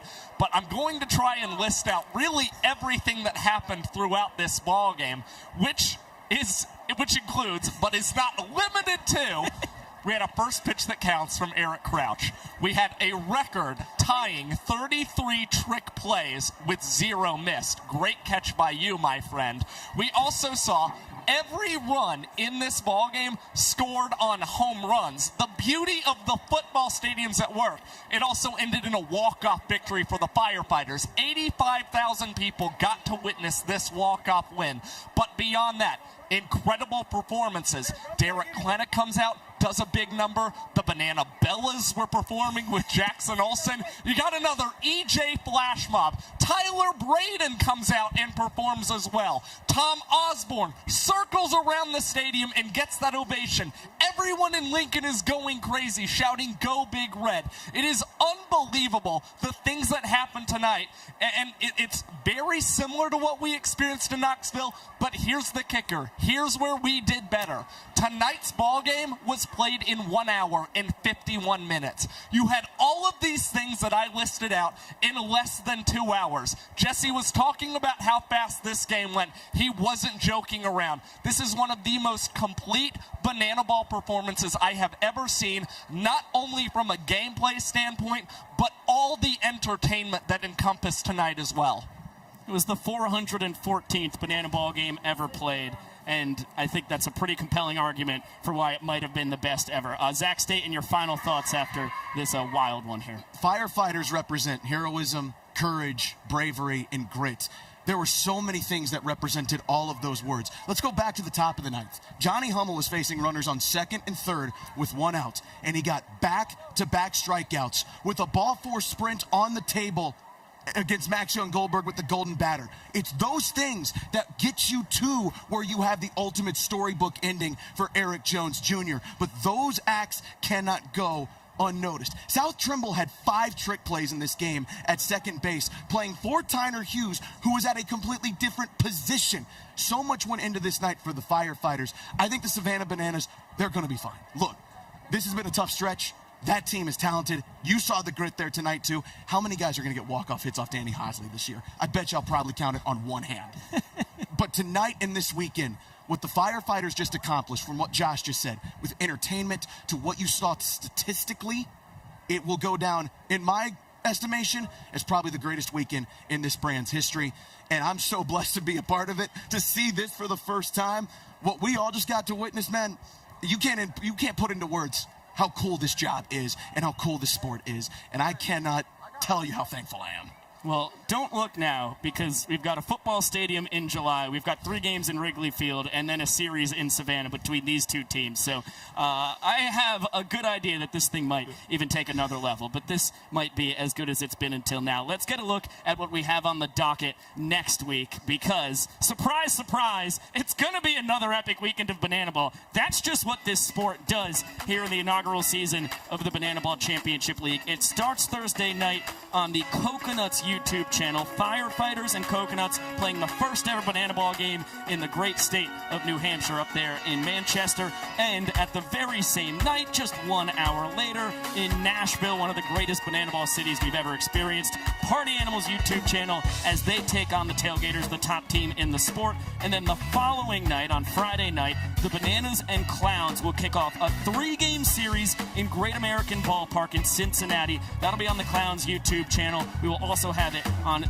ESPN. You can catch it on the ESPN app, Disney Plus, and as always, you can catch the Spanish broadcast on YouTube as well. If you can understand Spanish, I implore you to listen to Jose Chito Benitez, because he is as good as they come in that department.